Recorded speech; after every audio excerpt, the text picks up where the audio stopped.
welcome. It is Monday. It is also Juneteenth, and I'd like to welcome everybody to the cookout. We are here to celebrate, and with that comes a wonderful topic today. Instead of getting older, how about you play and get younger? To help me today, we have this wonderful panel of folks, as well as the Chaos Demon is with Charlie today. So yes, very much so. Tom, Megan, Charlie, and the Chaos Demon is here to help us all discuss getting older but not being older. Adulthood is BS. So, Tom, ready for your pitch? Okay, so for the last year, I have been doing research on what does all the science actually say? Like, we've actually tested and shown for how do you change your body? How do you improve it? What are all the things for performance and changing your physique and all of that? And I noticed in the end, a lot of people who actually were getting results and a lot of the science sort of say the same thing, just no one's ever actually said the line, which is the reason why adults, if you're over 30, all of a sudden ibuprofen becomes your best friend. It is the med of choice. Is not because, that's just part of getting older. You're going to always just hurt. It's because of how we change as we get older and our behaviors. A lot of it is just down to behavior. And so I thought I'd bring up these things you can do so you don't feel so old. And so, you can be one of those slightly cringe people in retirement communities who are having more fun than they had at any other point in their life. Mm-hmm. And in fact, often looking better than the rest of us. I mean, did you see Martha Stewart's, her thirst trap? Did you see her thirst trap taken by her gardener as she's getting out of the pool? Like, damn, Martha. It was so powerful, it destroyed a lot of right-wing minds. Yeah. You can, be youthful. If you have lots of money and can pay for surgery and stuff. Actually, turns out that you don't. Well, she actually hasn't had that much work done, truthfully. Yeah. Oh, wow. I'm rather open about this. It's more of letting go of her stress. She has repeatedly done this. Like, again, I don't want anyone to think I'm trying to advocate for Martha Stewart. No. But in fairness, she had a high-pressure job once upon a time, way, way back, and realized that she hated it. And that is how she got into catering, quite honestly, and party planning. And again, every time she's realized she's miserable, she stops doing it and she does something else that she enjoys. So essentially, she keeps winnowing down what is bringing her joy. And therein lies one of her real secrets to how she is staying happy and healthy and amid all of the chaos of the world, even going to prison, is hence she now, hangs out and does a lot of pot and enjoys making food that people enjoy eating when they have the munchies. Apparently, that is actually how she got in. She did not originally hang out with Snoop Dogg because he did pot. She hung out with him because he appreciated her cooking, which I can relate to. And then eventually they're like, "Come on, Martha, try a little." And even her daughter Alexis was like, "Yeah, Mom, you might enjoy it. Just try a little." And that they're in. But mostly she just loves to cook and bake, and they appreciate that because they have appetite, that he kept inviting more and more of their friends, which is actually how she got into playing video games. Because this was their culture, and she just wanted to be appreciated. Yeah. And they love her cooking, which I'm sure her cooking is delicious. Yeah. Because she hated everyone else in the Hamptons because they're all on diets. She's like, it's just a real bummer. And that is understandable. So this is something she loves to do, cooking and baking. And she just wanted to be appreciated for thing she loved is, so she found a group of people who happened to be video game playing potheads. And she just kept hanging out with them because they absolutely loved her fried chicken. They loved her baked goods, her cinnamon rolls, everything. But when you feel good, you look good. Yeah. That's just the truth of it. When you feel good, you want to take care of yourself. So you really listen to your body about what does your body actually need. And maybe today it needs fried chicken, and maybe tomorrow it needs like an insane amount of cucumber salad. I don't know. Your body will tell you what you need. And sometimes it just wants 12 to 24 hours off of eating. It's just like, I just want some water. I have a lot to digest. Right? It was a good party, but just let me rest. I got other things to do with this. I got plans for everything you gave me. But like, it really isn't about the money. Like, don't get me wrong, the money helps, being able to get money. doctors and medical care.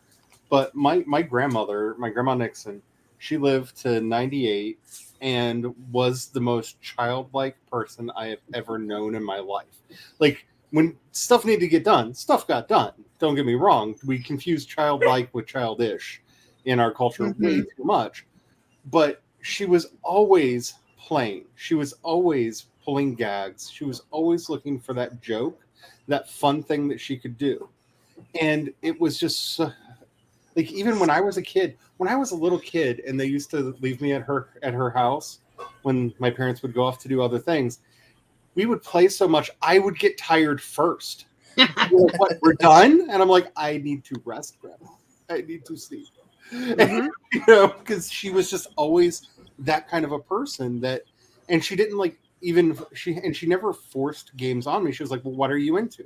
She knew so much about He-Man and Voltron and She-Ra and all of the things that I was into because I was into it and she wanted to be able to play the games. She knew the names of all of my Transformers, what they did in the storyline, and when we would get them out to play with them, she like was able to actually play sometimes even better than kids my own age, and you know, with them, you know. But she was vital all the way through into her late 90s. Like I said, she was 98 when she died, and like she was a vital, energetic person through the whole thing. And it's just, she always kept that sense of play. I've shown in Discord, I've shown quite a few pictures of her that are just some of the silliest pictures in the world, because most of the pictures I have of her are the silliest pictures in the world, because she would do something goofy and I would just pull out my phone and snap a picture. Because she was doing silly stuff all the time. I have more pictures of her than almost anybody else in my family, because I was like, oh God, I gotta keep snap. I need to document that this happened. You know? But it really did keep her youthful and like strong and vital and energetic for so long.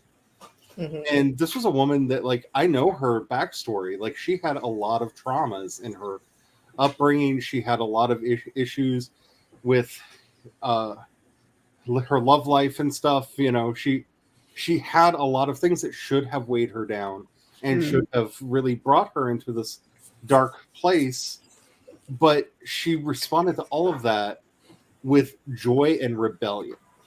Like, that's the one thing that she always told me is, whatever you do, rebel. And I remember when I was a little kid, she was showing me pictures in one of her photo albums, and she showed me this picture of herself in the 1920s in a two-piece bikini. And she said, didn't I look so good? And then she flipped the page and there was a picture of her being arrested. And she was like, totally worth it. Because it was legal for a woman to wear a two-piece bikini at the lake. But, you know, that sense of play and rebellion and just, I'm going to enjoy this, dang it, was the spirit that she brought to everything. And it's something that my Aunt Wanda also. But yeah, it's not always about the money. Like, the money's nice, being able to afford healthcare. Don't get me wrong. This isn't Patch Adams, like, just laugh and you'll cure cancer. But, you know.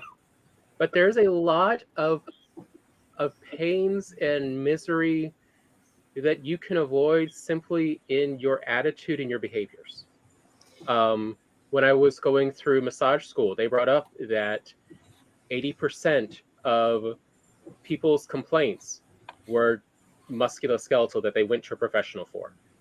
It was not like hormonal. It was not, things that really required diagnostic tests to do. It was just aches and pains.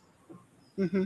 And as I've done more research, I've found it's like, oh, so that's the problem and solution of, so you hear Charlie's description of his grandmother and her being childlike and her, just having fun and moving. And that kind of gets me to, so we're going to spend a lot of time on all of this, but I'll give you real quick the basis of everything we're going to talk about for the next several hours.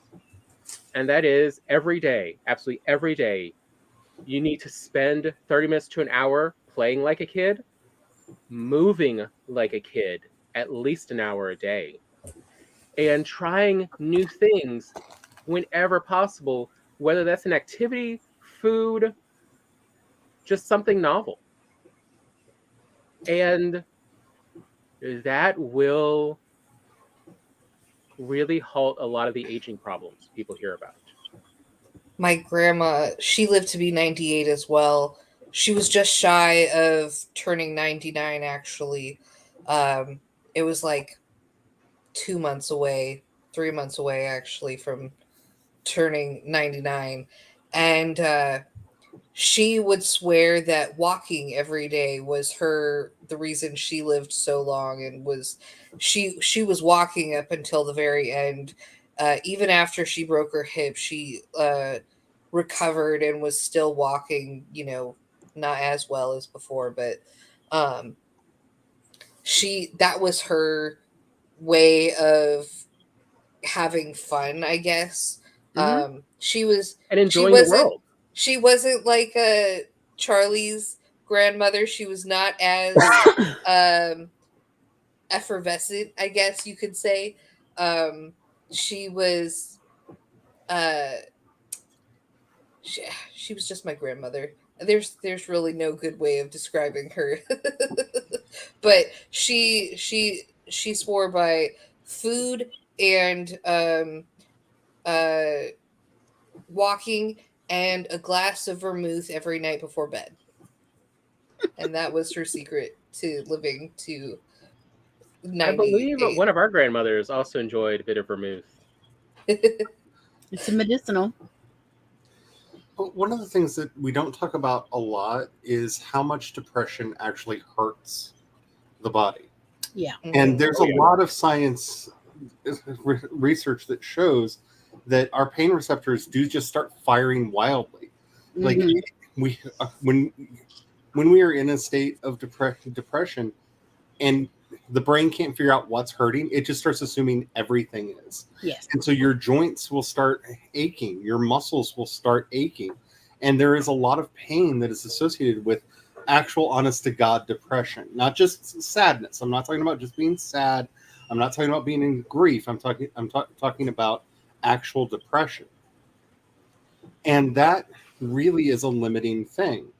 And that's why it's really called low mood, is your body assumes everything hurts, so it turns down the nerve sensation to everything, because it's like, oh, we're just all in pain, so it turns down every receptor. And so trying to find those things that bring joy, whatever they are. And I really have to point out, like, you need to know what those things are that bring you into that place. Like, when I was a kid, one of my favorite things to do was watch PBS documentaries because I'm that nerd, okay?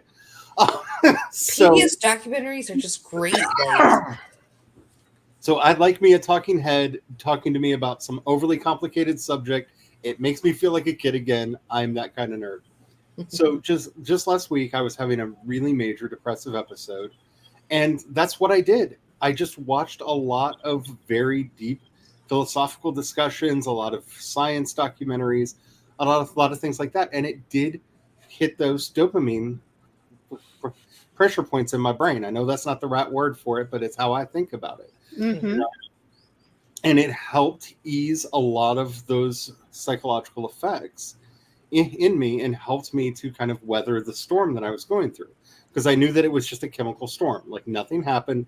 There were no triggers. This wasn't related to the PTSD or anything like that. It was just the chemistry decided, pain.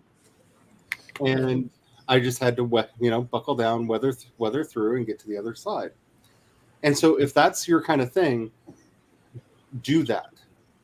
Because I think when we think about being childish, about going to those places of joy, I know a lot of people assume, oh, I need to put on comedies or I need to do something, that is traditionally normalized as fun. And the thing is, you need to do what you find fun. Carl Jung, when he was getting older, started noticing that he was having a lot of mobility issues and a lot of just straight on depression. And he started tinkering around with this idea of maybe I should go back to doing what I did when I was a kid. And when he was a kid, he liked digging in the dirt and building like sandcastles and stuff. So he bought himself a tract of land and just started moving rocks around and digging around in it for no purpose whatsoever. It was just a large sandbox for him to dig around and play in. And he would have loved those where you get to ride the I can't think of the word, the hoe thing, that the backhoe, and like dig in they have those like giant playgrounds for adults to play with. I think he would have loved that. but that's because that's what made him happy. And he found that it really improved his health. And so he really worked with a lot of his patients. And I'm not a dyed-in-the-wool Jungian. Please do not misunderstand here. I'm just saying, like, this is kind of where a lot of this experimental therapy started. And he basically would ask his depressed patients and his patients that were having a lot of physical ailments, what did you enjoy doing as a child? And I think this is also where a lot of the misunderstanding of reconnecting to our inner child stuff comes from, because he wasn't talking about this in some kind of a mystical, metaphorical way. It was literally, what is at your core the thing that you love doing? If it's painting, paint. If it's riding horses, find a horse to ride. If it's playing in the dirt, get yourself some dirt and play in it. And whatever that is, try to find that. Mm-hmm. We're going to probably be talking about a lot of things that we do in course of this, because that's how we are. But our suggestions may or may not work for you. Mm-hmm. Mm-hmm. Yeah. And everyone on the screen is going to have different things that they like to do to,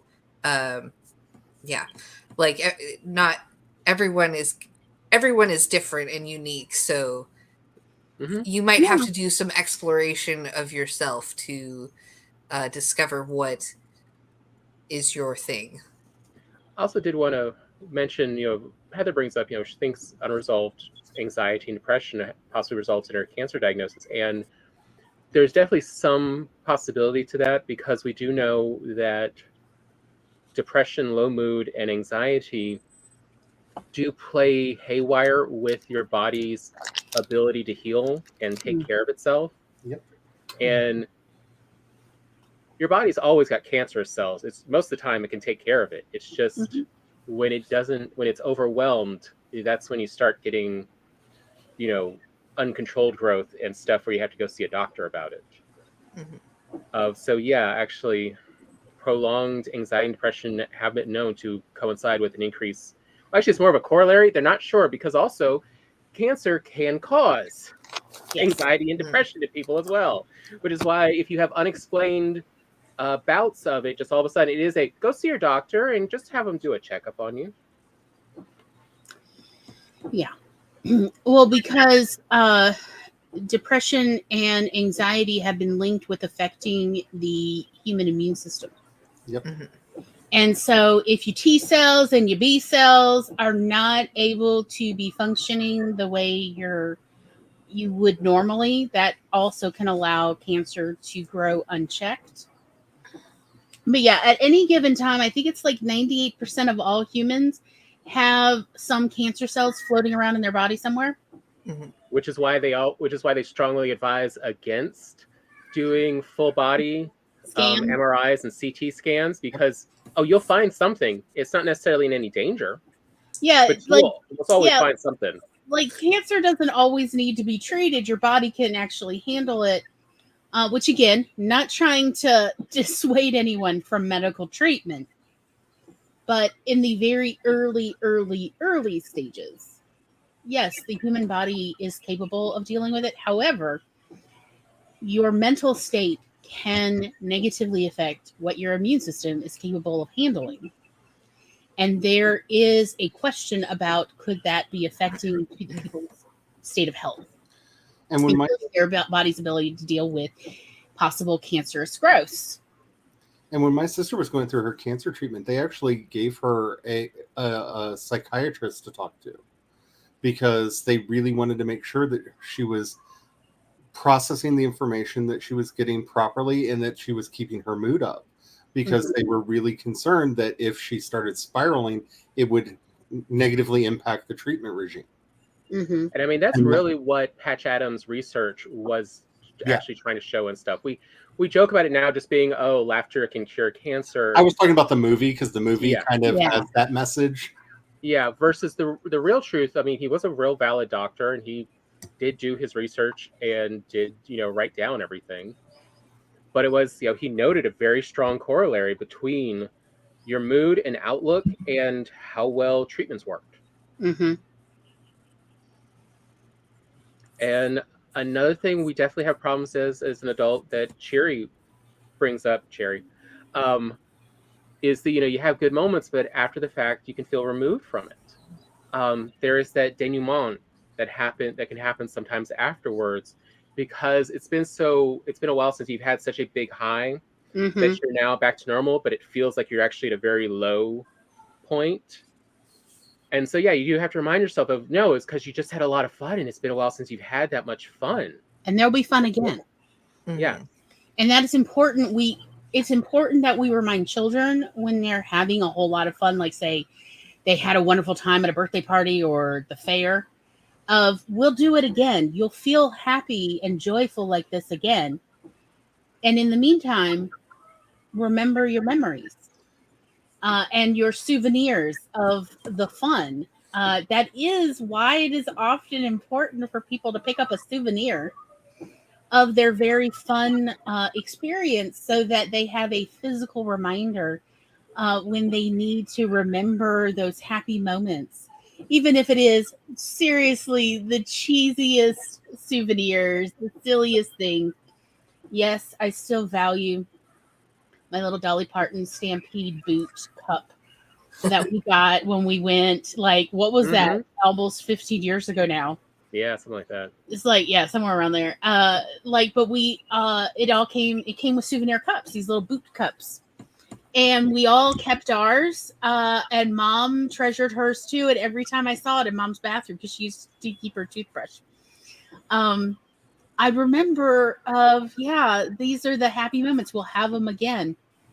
Of those little souvenir things, like when Tom and I went up to the top of the St. Louis Arch, and we had our picture taken. I paid for the extra so we would have this memory. And every once in a while I come across it somewhere because it comes with this little paper frame. But okay, I mean, I know it's cheesy, but it is also, remember that time when we were like stuck in this tiny, weird little Willy Wonka elevator with all these strangers in the summer, and it was hot, and I was like, oh, we better not burst through the top like in Willy Wonka. But we have that memory together, and it was a wild experience to have together. But having those physical souvenirs can be very helpful for remembering it in a positive way. And it's whether we're talking about a teddy bear you get at the fair or whatever. It's like the most inexplicable piece of memorabilia in my house, because I'm famous for not liking cowboys and cowboy stuff. But I have a tin cup with the cast of Bonanza on it, and the big Bonanza logo on the other side, because when we went with my in-laws took us when we were living in California up to Lake Tahoe, and the Ponderosa Ranch where they filmed that was right there, and she found out that it was closing down, and she wanted to go before it was gone.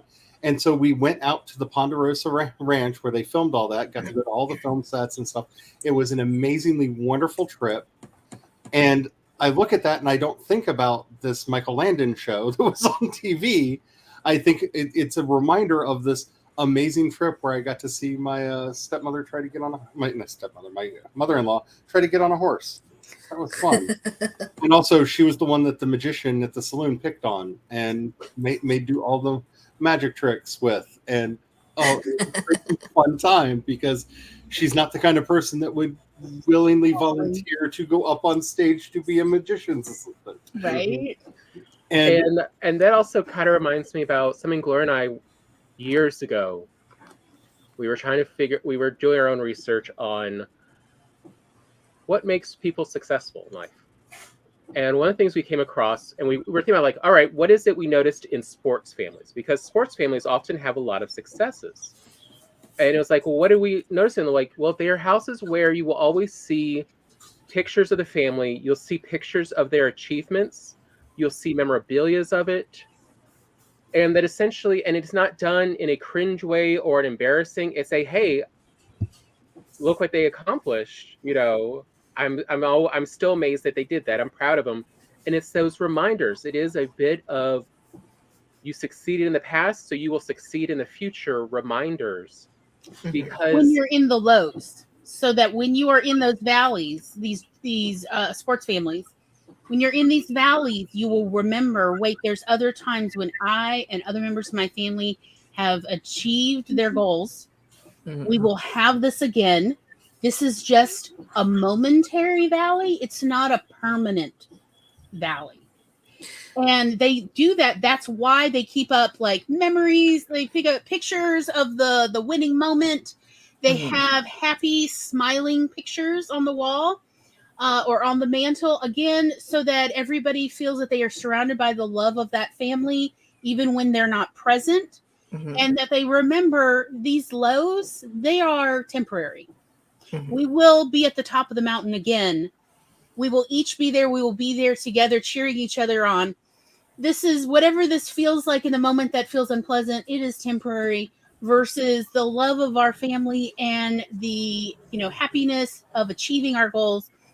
That is the thing that keeps us going, that we achieve things. And that is a very interesting and helpful take on how to handle the lows. Everybody on the planet experiences lows. It does not matter your money. It doesn't matter your intelligence or your education or any of the privileges and opportunities or that you haven't had. Every human being experiences lots of lows. But it's how you handle the lows that actually helps predict the goals you'll achieve in the future and the goals you and your family together will achieve. Like, I liked Maggie's way of handling, like she brought up, which was waking up and overhearing the doctors telling my husband I will spend the rest of my life in a nursing home was a challenging moment for me. The determination came first, then depression came later with the frustration for all I couldn't do, and then realizing how much I was forgetting from rereading the journals I kept my new memories in. But that is why, you just find new ways to keep them. You write them all down.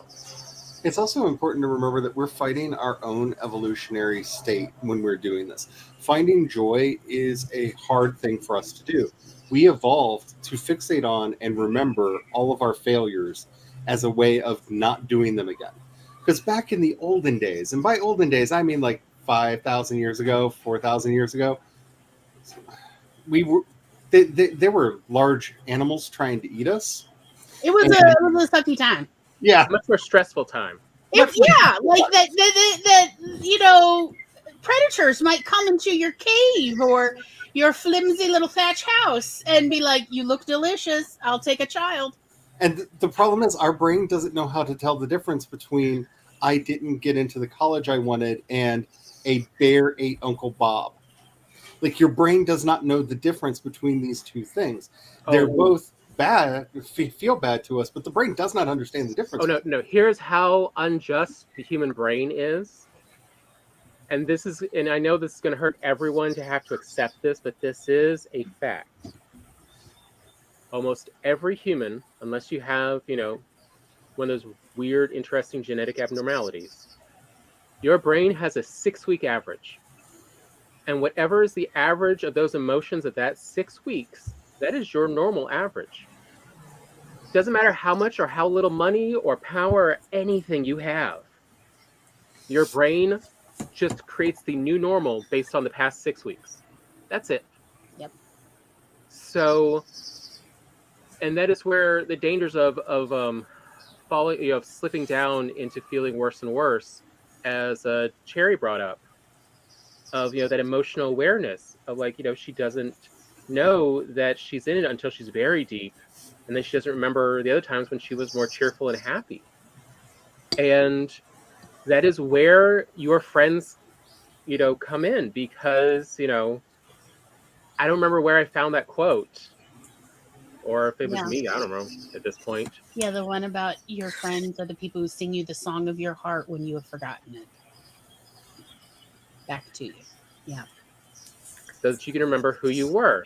And like, that is part of, my proverbial care and feeding of a creative person, is every so often you're going to have to go in and remind them of who they are and what they enjoy and what they like and how they normally do things, because they will have forgotten if it's been too stressful for too long. If you have been upset for 6 weeks in a row, you are now just living in a world where you are upset. You don't remember what you're like when you're cheerful. I mean, I had to do everything I could to keep a straight face for 2+ years, as Gloria kept going, oh no, I'm not being a writer anymore. I don't care about writing. And then 2 years after that, as she's looking through going, wow, I wrote a lot during that time. It's like, yeah, I just kept straight face, because at a certain point, you can't tell people, you cannot contradict people on anything about themselves. They have to come to the awareness themselves. And granted, my grandmother was a religious person, and so am I, but you don't have to be religious to do a practice like this. When I was a little kid and she was teaching me how to pray, she told me every night before you go to bed, tell God about your day. What was good, and never forget to mention what was good, what was bad, and what you need to do better. And what that really is it's a practice that a lot of cognitive behavioral therapy really encourages people to do. You're processing your day. What happened today that was good? Because you often have to remind yourself of that. What happened today that was actually bad? Not that made me feel bad. No. Not feel bad. What was actually bad? What were the terrible things that happened? And when you start making a distinction there, it helps, because a lot of the things we would normally put in the what was bad actually goes into the what could be better. That's actually the third phase. And starting to be able to discern between the actual bad things that happened, like maybe there was a car wreck, maybe something actually bad happened, right? And, well, maybe this could have been better, or that could have been better.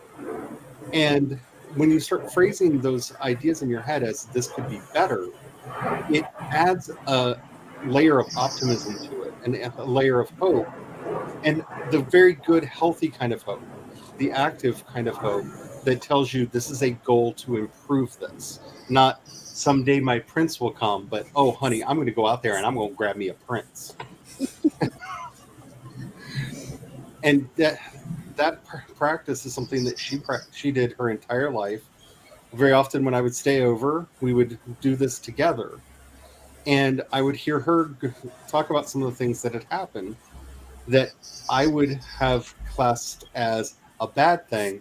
She would put in the do better. Like, I remember one time I was staying with her, and I got distracted chasing butterflies, because I definitely was that kid.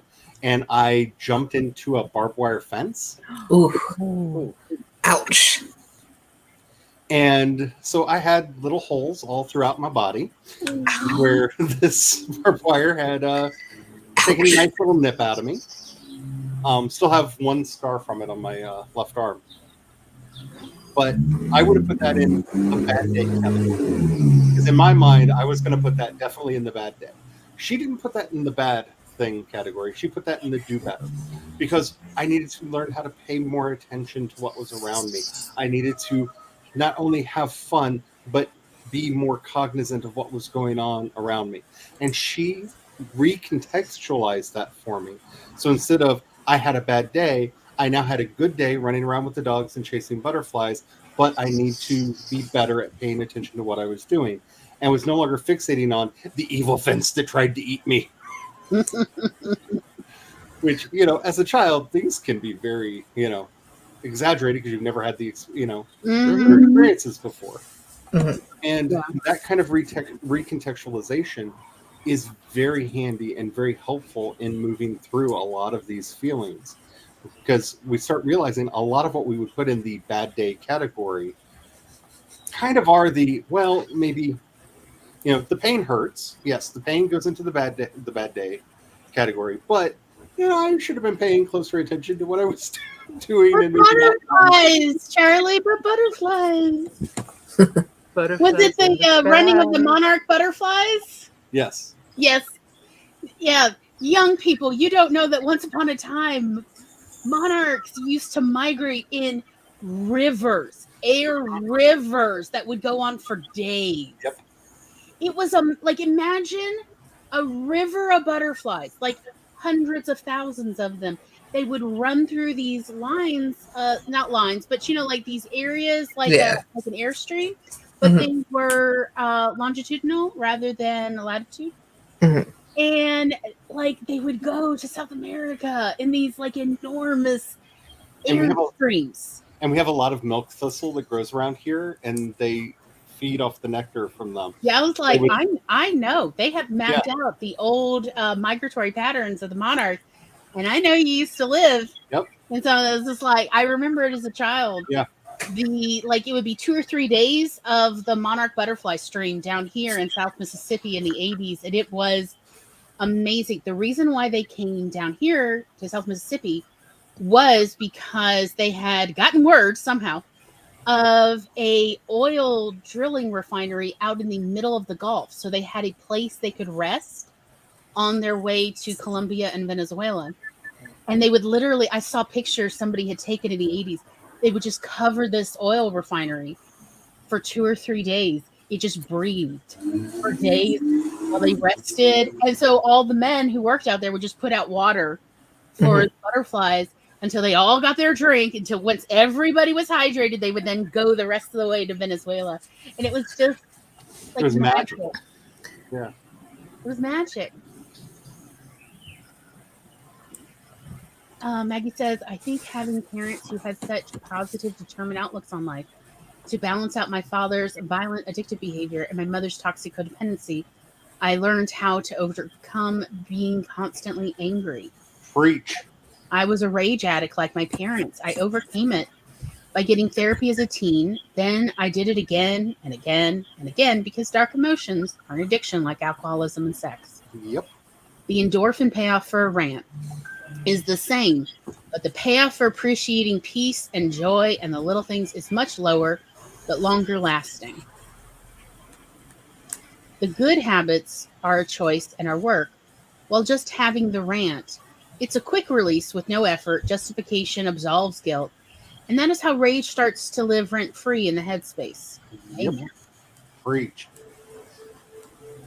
I spent.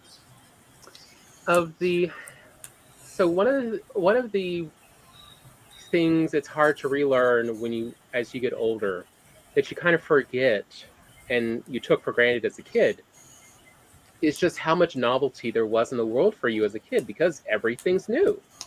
You haven't tried it before, you haven't experienced it, you never heard of it. There's always something new. And as you get an adult, you sort of become, we say jaded. And it's just more of you become, waiting for the negative to, the other foot to drop, for there to always be a negative.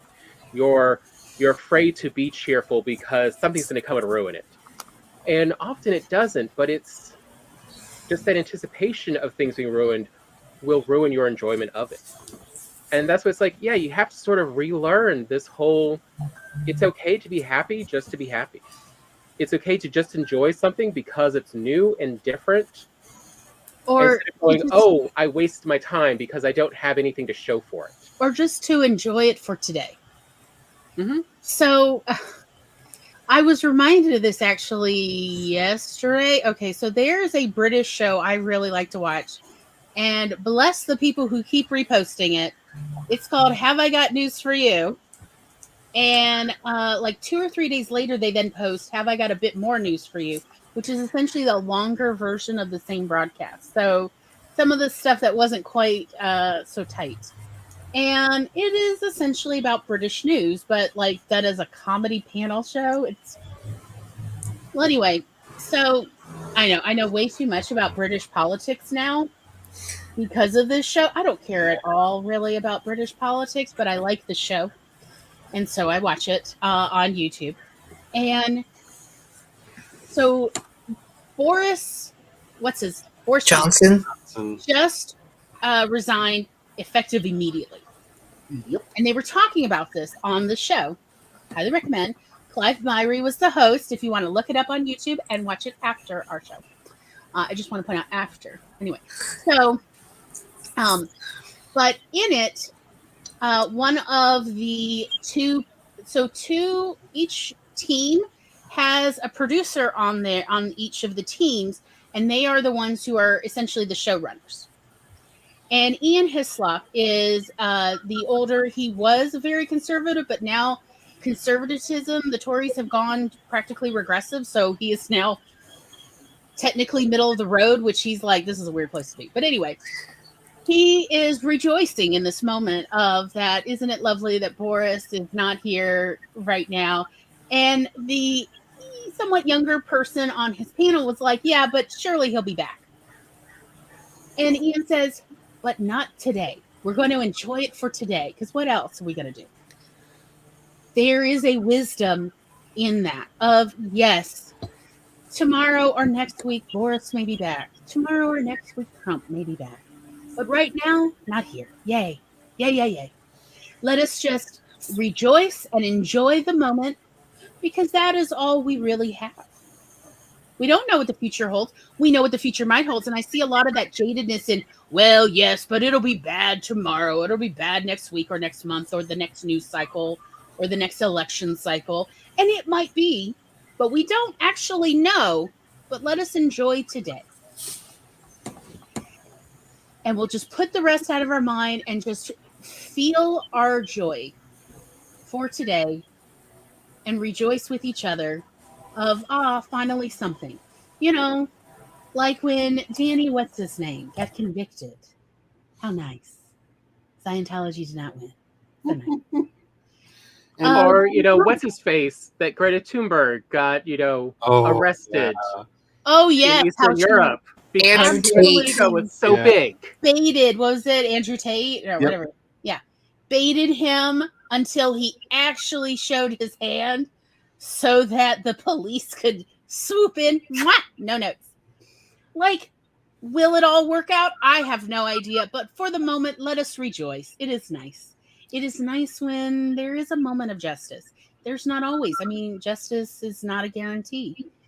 But it's nice when it works out the way it should work out. Bad people should not get to be the ones who are in charge and in power and are doing all the things. Good people should be. People who care about people should be. It's nice when for a moment it is as we genuinely feel it should be, as even children. Children like it when there's a happy ending. They don't like it when there's like an up in the air ending or the bad people win. I'm still salty about the bridge to Terabithia. Yeah. Or like I was watching The Princess Bride the other day, and it's like, you read that wrong, Grandpa. No, the prince, he who kills him? Nobody kills him. No, that's not right. He should be like, no, nothing happens to him. Because again, Grandpa has to contextualize, but the good people got away and they got to live happily ever after. And that is a win. And we're going to appreciate it, even though nothing bad happened to the prince. And that is one of the things we forgot about to mention with the sports families is that they all make sure to celebrate every success, no matter how small or big. They celebrate it. They make sure that they all have a memory for the positives. They don't just go, oh, but it's just a technical win. or they somehow try to qualify it but it's not that big a deal. Of like, no, every success is a success. It doesn't matter what it is. If it succeeded, it succeeded. We're going to move forward trying to get even better. It kind of reminds me of this phrase that I have taped onto my desktop computer. And I saw it actually in the wild today while I was scrolling on notes. And it's delayed perfection is better. No. Hold on. Now I have to go find I will be right back. So while she's looking for that, I just feel like I want to point out that we need to be careful when we're talking about, when you said news cycle, it just set me off a little bit, because I'm really becoming fascinated with this idea that's going around of emotional hygiene. And it's important for us to remember that most news cycles are there to keep us stressed so that they can then run an ad for an antidepressant or an anti-anxiety pill. So making sure we're getting or a willy enlarger or something, Yeah. So make sure that wherever you're getting your news from is a place that is telling the facts, or at least I think this is why so many more Americans are getting their news from comedy shows than from news shows, because it helps with that kind of emotional hygiene of not be afraid, be constantly afraid. Everything is terrifying. Oh, I love it when my news feed is boring. It's like, finally a moment. So the quote was, continuous improvement is better than delayed perfection. Amen. And I have this stuck on my computer so that I am reminded of it every time I go onto the internet and I start doing things and I get absorbed in something, and then like anxiety comes in and I'm like, oh, I can't move forward. And then I'm like, yes, because continuous improvement is always better than delayed perfection. So I was watching a talk that John Michael Greer gave the other day, and he said something that was just so powerful to me on this point. He said that the problem with most people is that they are seeking perfection and not seeking to be more themselves. And the problem with perfection is perfection tells you to cut things out. Stop being this thing that you are. No, you have to fit into this mold. Anything that does not fit into this mold, you have to prune off. You have to take away. You have to remove. And so it puts you into this place where you're constantly telling yourself, oh no, even though that would be fun, I can't do that because it is not on the path to perfection that I have listed out for myself. I feel like I need to point out that perfection, that perfectionistic little inner voice we hear, is often an echo of the overly critical things your mother said. Yep. Everyone's mother. Not like, I'm not calling out any one mother. I'm calling out all the mothers, my dead mother included, especially my dead mother. But when I remember that, of when I catch myself in this sort of perfectionist cycle in my head of the tapes, of these perfectionist tapes playing, again, I remember, no, that is merely an echo of my mother, who was in a mental crisis at the time, who said something like this when I was a little kid. And she was in a mental crisis because she did not receive enough support when she was going through that. I am not in that. That is not me, and I don't have to take that. And again, all I do is just remind myself, I wish I could have given my mother the compassion that she desperately needed at the time. But what I can do is I can give myself the compassion of, we don't have to continue this tape. We don't have to keep playing this overly perfectionist idea of essentially a fantasy world where these things are not true. Okay? I'm going to be honest with y'all. No matter what we do, there will always be more dirty dishes. The reason is because all humans have to keep eating. There's just always going to be more dirty dishes, y'all. And you're going to have to feed yourself every day. Every single flipping day. There's always going to be more dirty dishes. It doesn't mean anything other than you are doing an act of self-care by feeding yourself food. And good for you, and good for me, and good for all of us that dirty dishes is a sign that we are doing a super important thing of feeding ourselves and our loved ones. Yeah, I just really liked his framing of seek wholeness, not perfection. Mm-hmm. And I really like that framing, because I think that so often we get lost in this idea of what is the perfect story we could write, what is the most perfect thing I could do to Oh make gosh, it or to yes. make better. Roast me, Charlie. I need a tan. Roast me, baby. But when we start thinking about what is the thing that is most me, what is the thing that I can do where I'm bringing all of my faculties to this, and wholeness, as he kept putting it, wholeness is having the fullest experience you can of being alive while doing that thing. That is the thing to strive for. And I love that framing because it is how I have started approaching my writing. It's how I have started approaching my podcasting. It's how I've started approaching every moment in my day, is just how can I be most fully, both not just present, because we talk about being present a lot or being in the moment a lot.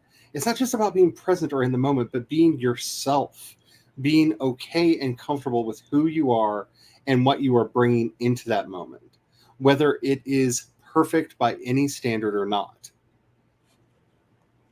And that has been such a liberating idea for me over the last couple of years. And it was really great to hear him reiterate that in the thing I was watching last night. Because a lot of what we're talking about here is learning to seek that wholeness. Because adulthood is a form of perfection. It tells us what kids do and adults never do. Adults don't have imaginary friends. Adults don't have an imagination at all. Adults don't play. Adults take everything seriously. This weird laundry list that was primarily constructed in the post-war period because we needed people to just sit down, shut up, and go work in the factories. Get back to work and stop demanding rights. Yeah. And it's not helpful to us. It makes us have to deny those parts of us that do give us joy, and that, I swear, makes us age faster. All of my grandparents that had more traditional jobs died younger than my grandparents that were much more bohemian, shall we say. And it's because they were farmers. They were out working the land because they loved it. Not because they were told to do it, not because they had to do it, but because having soil between their fingers made them feel alive. Watching things grow made them feel alive. And so that's the thing that they did.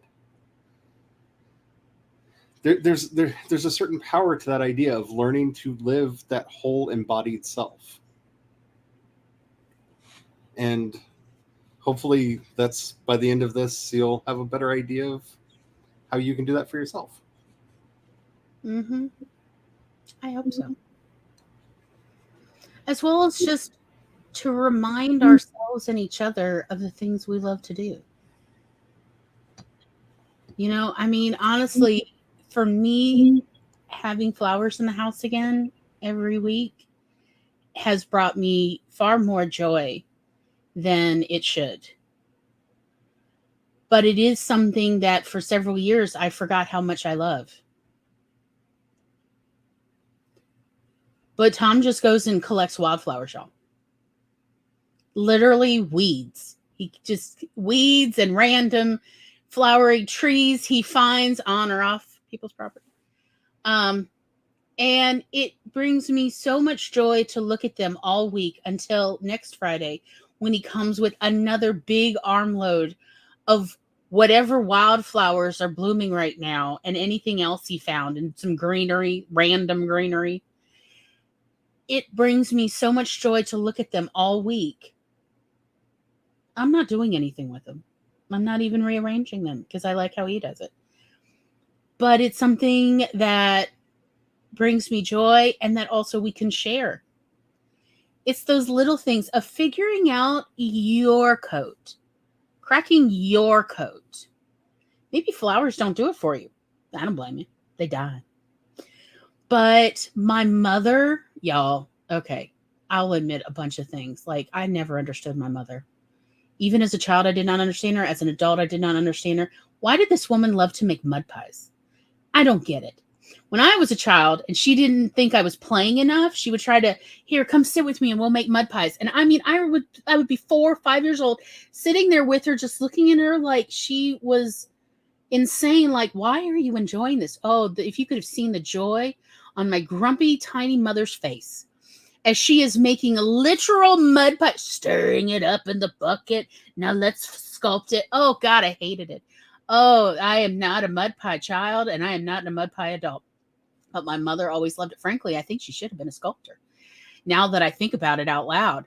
But I wish if she were still alive, it would be like I would just go to Hobby Lobby or not Hobby Lobby, Michael's right now and just go get her a bunch of sculpting clay, like plop it down in front of her, go, here, lady, make some mud pies. I'll see you next week. We'll see what you made.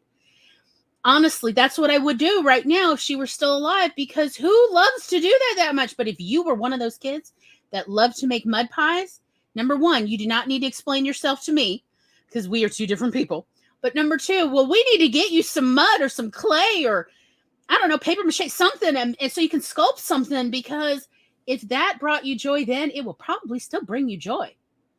And by God, just do it. Make some and then send me pictures, because I do want to see it, because I'm still trying to understand the joy of making mud pies. One day I will understand. I will grok it if you all just send me enough pictures of your weird sculptures of mud or clay. I'll stop talking now. Laura says, there are things I need to do today, but I'm running out of mental fortitude. I should make a list, maybe put on happy music or something. You should make a list. You don't have to do the list today, but you should make it if that's what you feel like. And definitely put Offload your on a brain. happy music playlist. Like, shake your booty. Because next hour, I'm going to talk about why we all need to move more. Yeah, literally, I have a playlist now for when I'm rolling the holodow, and Tom calls it the gayest music. Yes, there are several Britney Spears songs on there from her early days, and I do not regret it because I sing along. And I know I'm the elder goth in the room, but I have to say, make it a playlist that is happy to you. I have a Shockabilly playlist that every time I put it on, like, I have to do it when my husband is not at home because he does not like the songs that are on the list whatsoever. But they bring me so much joy because I love a good Shockabilly murder ballad. Like, they just make me laugh because they're so ridiculous. And so whatever it is that brings you joy, whatever that happy music is for you, don't let anybody tell you that it has to be a particular kind of music to be happy music. Yeah, this playlist is actually very sad. It's all sad gay music. And I love it. I sing along to it. One of the songs is Lucky by Britney Spears. Okay. And I'm making holla to this, but it makes me so happy. I sing along because I know all the words. And but like, you just figure out what speaks to you. For me, it's Italian rap music, and I try to sing along. I try to sing as many words as I can. Like, each time I listen to the song, I learn like one or two more Italian words. And so there's this one rapper who's just so fast, and I am determined to sing one of his songs. Oh, that guy you played for me the other day? Yes. Holy crap. Yeah, he is so fast. He is fantastic. And I want to do that thing. So that is what I do for fun.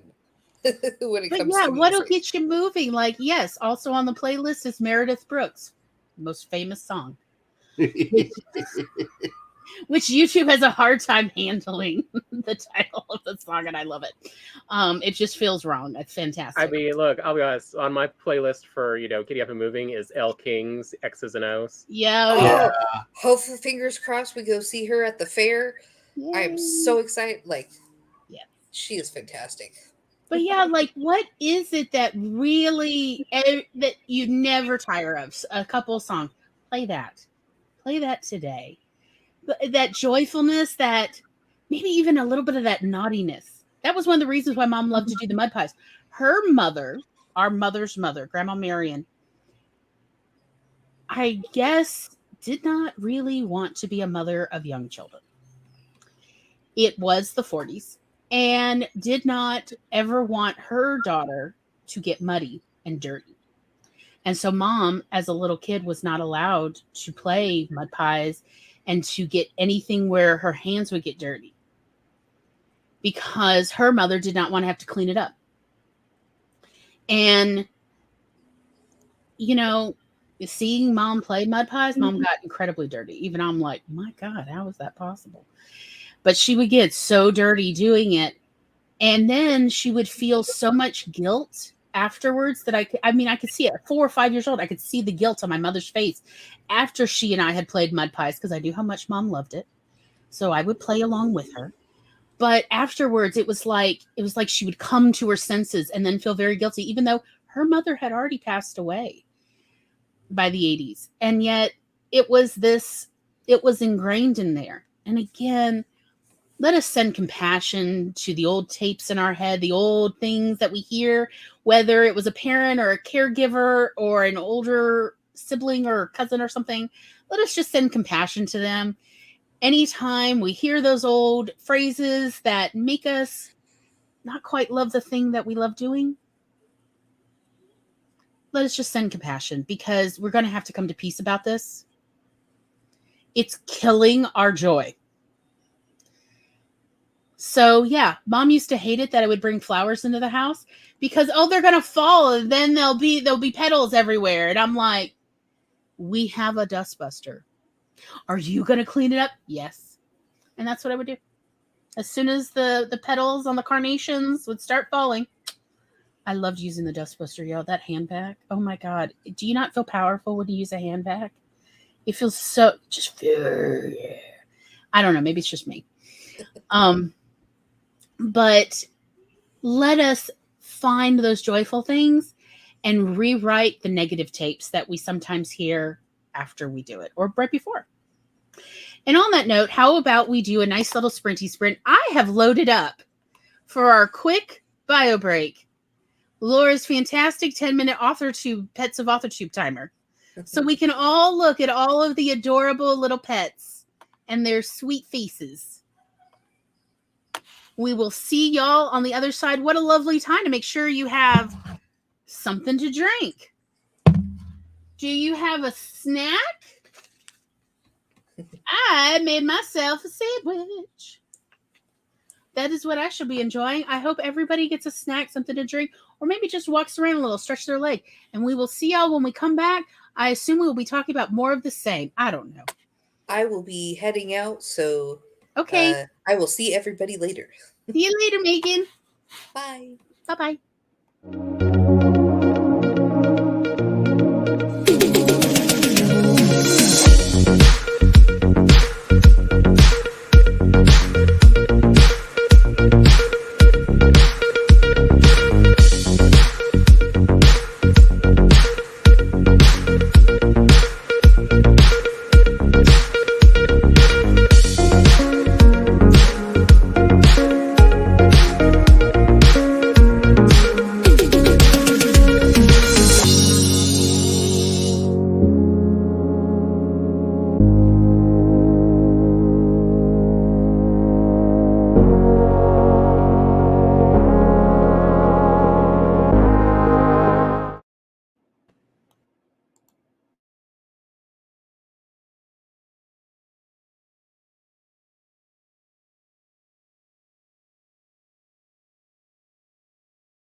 Beepity beep.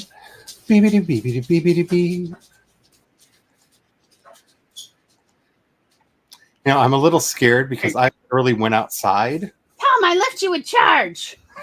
I got distracted too. Oh God. Anyway, I was literally outside. And Lady Kitty's inside now, by the way. Okay. Also, Little Bit is outside, and I'm sure would like some food. I told her she couldn't come in.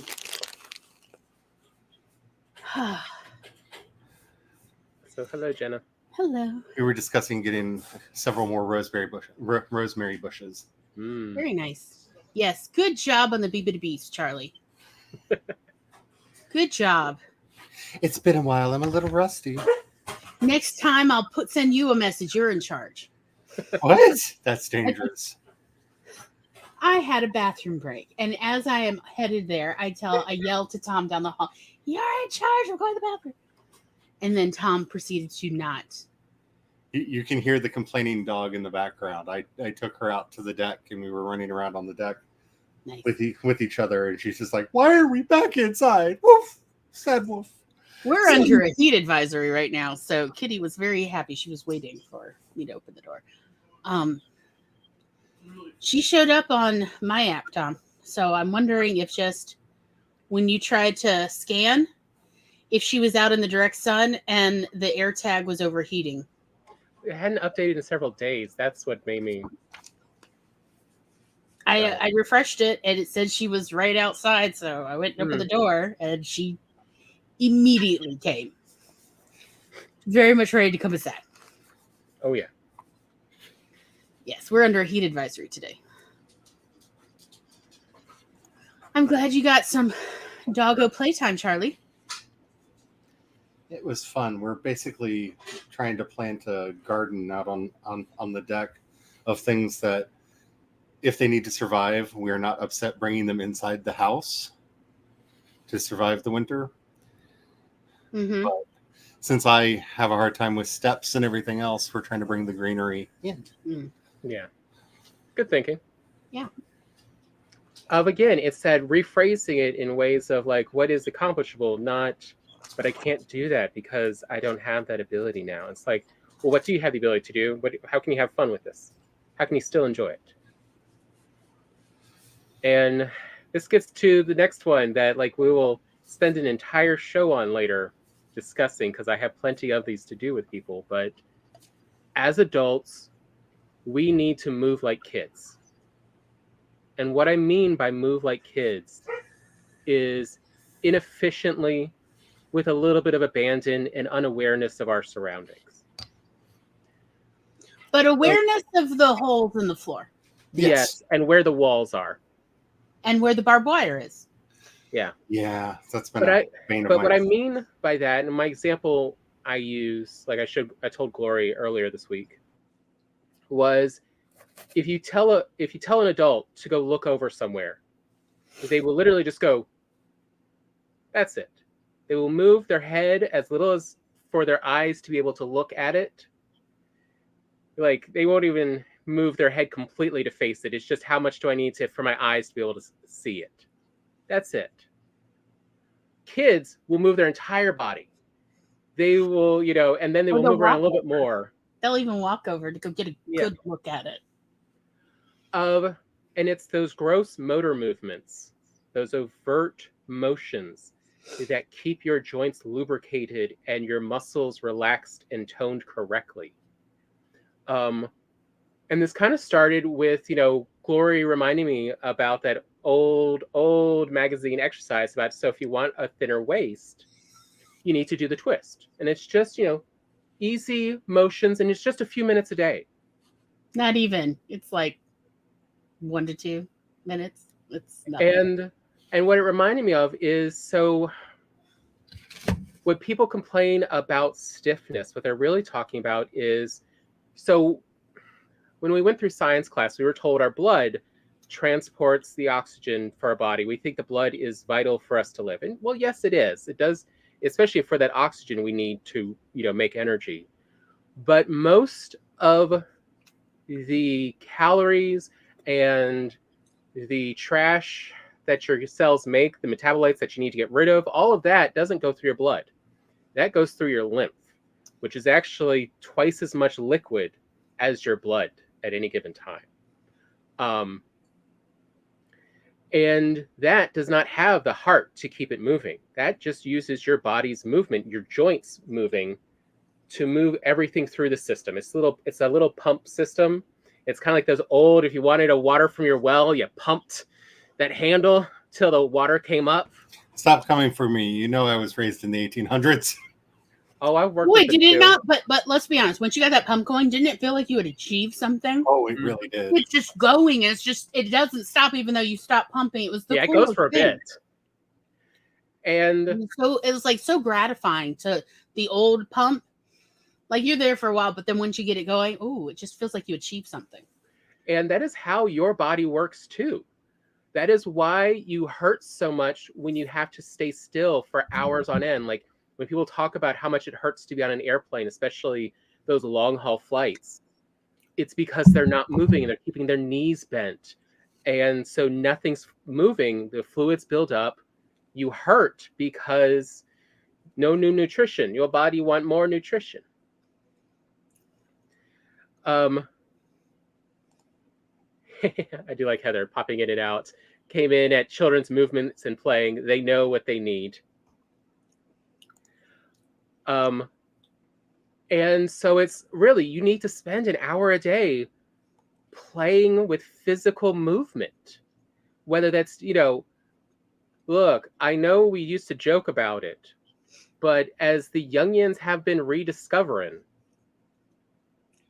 if you want to exercise fun, Jane Fonda and Richard Simmons dancing to the oldies is a fun way to get moving and to have fun while moving. Essentially, before there was TikTok dance trends to learn and mimic, there was these aerobics classes that were just made moving around fun. Brian would like me to point out that also you can take advice from the Monty Python Bureau of Funny Walk. Yes. And he demonstrates it through the house. And that has actually now been scientifically proven to be the most calorically intensive walk to ever exist. They have really tested out. It is 3 times as much energy expenditure as any other kind of walk because it's so awkward and it uses your muscles in ways they are not used to being worked. So your body has to work a lot extra to maintain its balance and move all those in some form of coordination. But yes, just have fun. In a few weeks, I don't remember which one, we'll do one about all of these exercises, and I will do some ridiculous poses to show you how to do them. All right, we've got looking your best. We also have exercise. Which one is it? The exercise. That is July 31st. Okay. So the end of July, I'll show everyone all these exercises to help you keep your body limber. Because as writers, and really most people now are having more sedentary sitting lifestyles. But that's why they say, like, if you want your employees to live longer and to have less health problems, 10 minutes of every hour, you have to get them to stand up and move around. Mm-hmm. That is one of the most strong corollaries between health and well-being is if you move every hour for a few minutes. That's it. It doesn't have to be strenuous. Hyperactive ADHD helps you live longer. Because,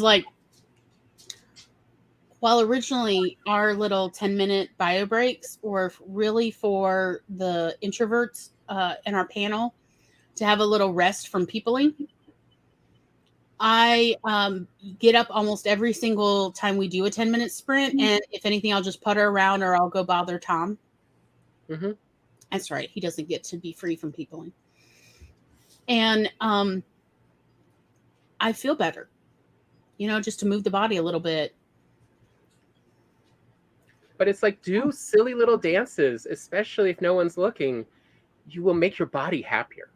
And you will feel happier. And you'll think, oh, it's because I got to be silly. It's also because your body literally will feel better. Yeah.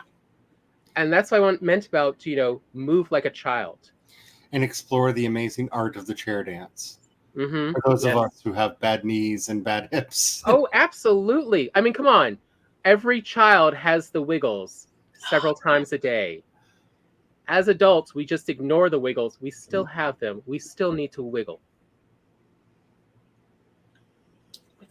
And I mean, Charlie has been enjoying wiggling more, especially as they've been feeling better. Yep.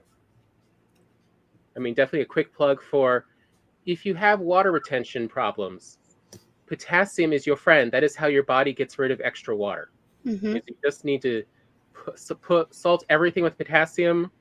You need about as much as you need table salt every day. Like you need a decent amount. It's the no salt. Yeah. It says no salt or new salt. New salt. New salt. It's just potassium chloride, and that will help get rid of water retention. That we just don't eat as much vegetables as we used to, and that's where you get most of your potassium. If you're not eating a very heavy vegetable diet, you're not getting enough potassium. So it's worth just getting some no salt, new salt, potassium chloride. I promise it doesn't taste like the old light salt. You remember the light salt? It was so terrible in the 80s and 90s. And it really will tell you how much your body needs, because when I'm low, it tastes like candy. Like, it doesn't taste sweet or anything, but like I immediately salivate and I'm like, oh yes, I need this.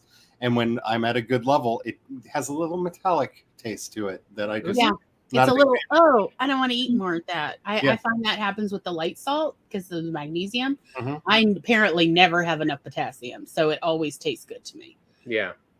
But so again, do try out part of that feeling younger and feeling good is addressing your body's needs, as all people need the potassium and the magnesium, and our vegetables just do not contain the amount of minerals they used to because of the depletion of the soils in the US and everywhere. But I'd like to recommend everybody at least explore. They're so cheap. They're literally $2 for these. Yeah, they're really cheap. They're so affordable. Even if you've never had a problem with your salts, I really recommend everybody, particularly in the summertime, explore it, because when you sweat, you are these are the salts you're losing. Give it a try. And the other fun part is you can feel, if you want to as an adult, you can feel like a naughty kid, because potassium is the counterpart to sodium, and it will keep your body regulated in its water content. So if you eat a whole bunch of salty food, you won't feel that waterlog the next day.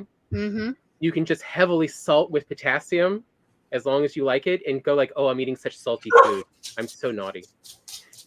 But the potassium's good for you, and it helps your body. You will not ingest too much through your GI tract. I used to, when I would eat, when we'd have like a crawfish boil, and I'd eat like 3 to 5 pounds of boiled crawfish, which would be boiled in, this very salty brew. And the next day, I could feel like my hands would feel a bit swollen. And I noticed this year, when we got we had crawfish boil a couple times this spring, that never happened. I kept waiting for it to happen, and it didn't happen each time. And I think it's because I was consuming so much more of the potassium, so that, my body was able to get rid of the excess salt without it essentially storing in my flesh for a little bit and feeling swollen for a day or two. And so again, I'd like to just point out, and it's not just me, just give it a try, whether you have problems with salts or not. And I normally don't have problems with salts. If anything, I've always had a problem with sweating out my salts too much. Highly recommend this summer. Give the light salt and the no salt a try for your own health. With everybody sitting more, you are more likely to have fluid retention in some part of your body at some point. Yep. It's just the nature of sitting more to do your task and moving around less. There is a stronger likelihood that at some point you'll have a little bit of fluid retention. And it may not even be noticeable, like, where you've seen maybe on someone with advanced edema. I'm not talking about that, or like even the dreaded word cankles. Not even that noticeable, but just where maybe you feel a little puffy. Again, the salts, the potassium chloride in particular, the no salt or new salt, will help. Give it a try. At $2 a can. No, stop it. Stop it. I'm sorry. My coworker is trying to chew up my chair. Stop it. Give it a try. At $2, what'll it hurt? And it's also really nice to be able to find alternatives, because as we're talking about aging, there's also the issues of chronic pain and stuff that comes along with this. And so the most common advice is like, well, get a standing desk. And oh no, Well, my that's actually worse. My knees cannot. No, my knees and back. That no. I thought it was interesting that they've actually found that standing desks have a higher incidence of kidney distress than sitting desks, which are wild. So really, it's about being ever so lightly hyperactive. That is the real secret. Yeah. You need to stand every hour and just putter and do the twist. Like, seriously, I cannot say this enough. Do the twist. It will help your lower back so much. That is why adults' backs hurt so much, is we do not twist around a lot. We, as I said, we just look with our heads. We don't look with our bodies. We don't, we're so coordinated. We do minimal effort versus, no, be like a kid, be a little discoordinated, move every part of your body and have fun, get the wiggles out a few times a day, and you will feel a lot better. Like, there's, I forget what you call it, but, there are fads going around, to essentially make you feel special by doing it. Like, one I came across was animal flow, which was to move like an animal to help loosen up your joints. But it's like, if you just have fun moving around, playing around like a kid, you will stretch further as well. And so you won't hurt as much. I can't wait till the anti-furry brigade find out about that. I loved it as a kid, the whole moving like an animal. My favorite was the elephant. Oh my gosh, boy, if I had a choice, I would have an elephant appendage.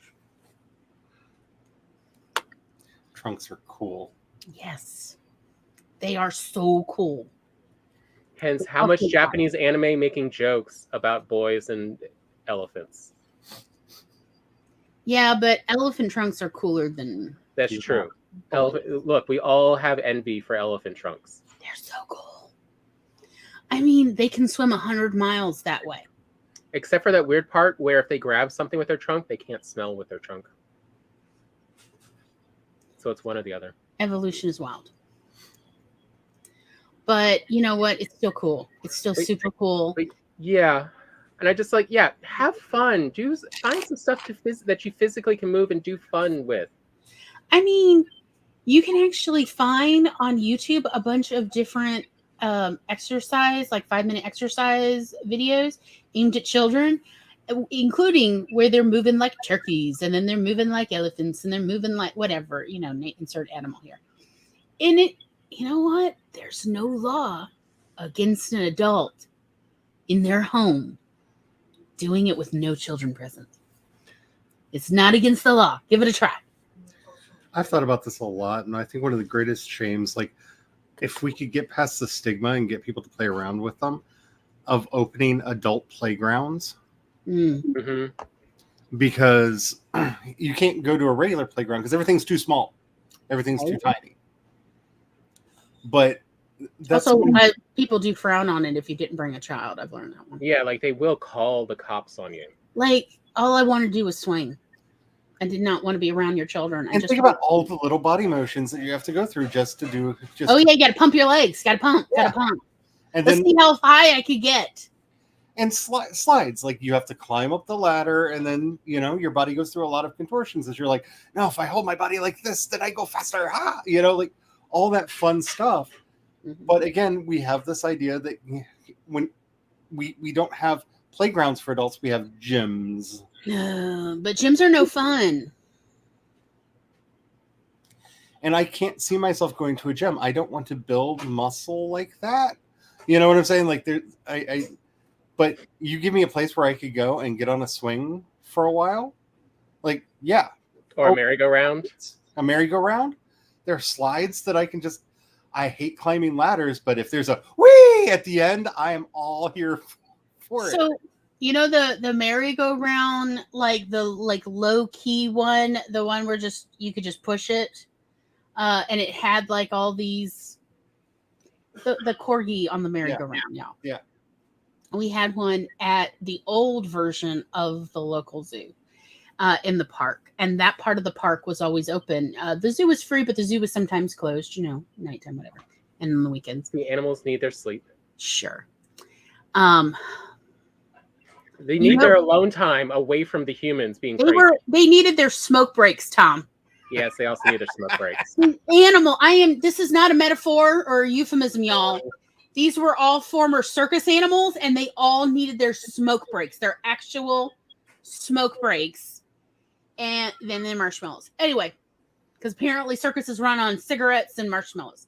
So anyway, my favorite thing to do as a child, which my mother did not know how to handle, but I still to this day do not regret, is to sit on that little merry-go-round that was in no way motorized or anything, and just like crab sidestep around like while sitting.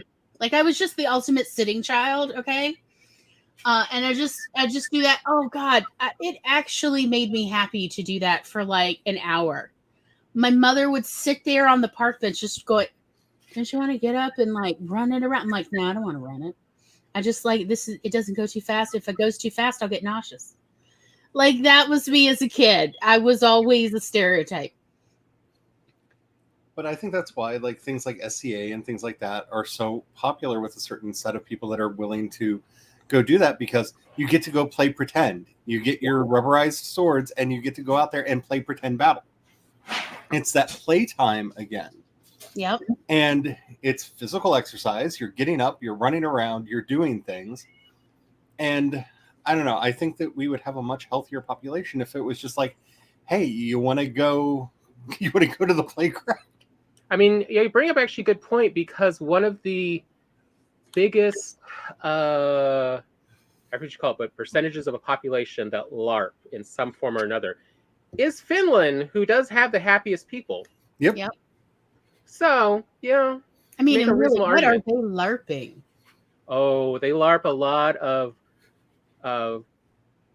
medieval fantasy.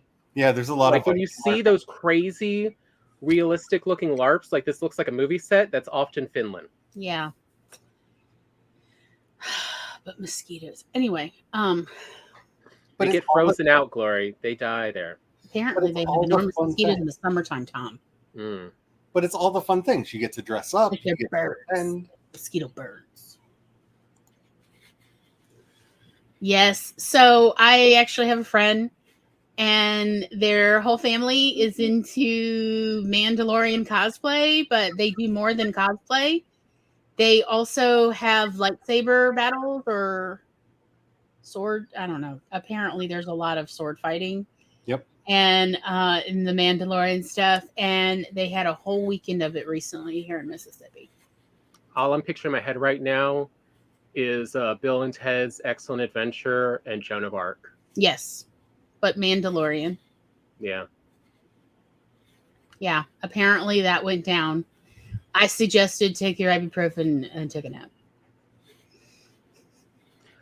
Also, real quick, some other tips to help for those who are going out to play and haven't been doing strenuous exercise for quite a while. So one of the little tricks I learned about from runners is the way your body uses up glycogen, which is the actual energy stored in your muscles to be used real quick. Whenever you finish, whatever the point you finish your exercise, you finish playing, 30 minutes or more of doing some activity that you're just like, I'm a little winded. You need 30 grams of simple carbs, of processed food, processed flour or sugar. If this is the what you got, if you have a thing for a certain kind of Little Debbie snack cake, They're almost all around 30 grams of carbs. yes. So this is the time you can indulge without feeling one moment of guilt. And It's good for you. You have to. The doctor needs you to eat this Twinkie for your health. and you have to do Or it this within Nutter 30 Butter. minutes of when you finish your strenuous exercise, because that is how much time you have to replenish those muscles before they sort of close back up and go to more day-to-day activity. But if you're one of those people who notices after you exercise the next day your muscles hurt, Yeah. often is actually they don't have enough glycogen, not that they have had a lot of lactic acid buildup or something. So this is one way to keep it fun, is if you have a snack afterwards, you won't hurt the next day. And so you'll be more likely to want to do it again.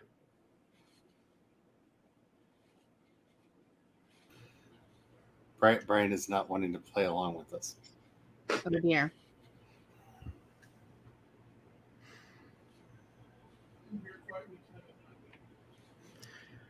I am not repeating that.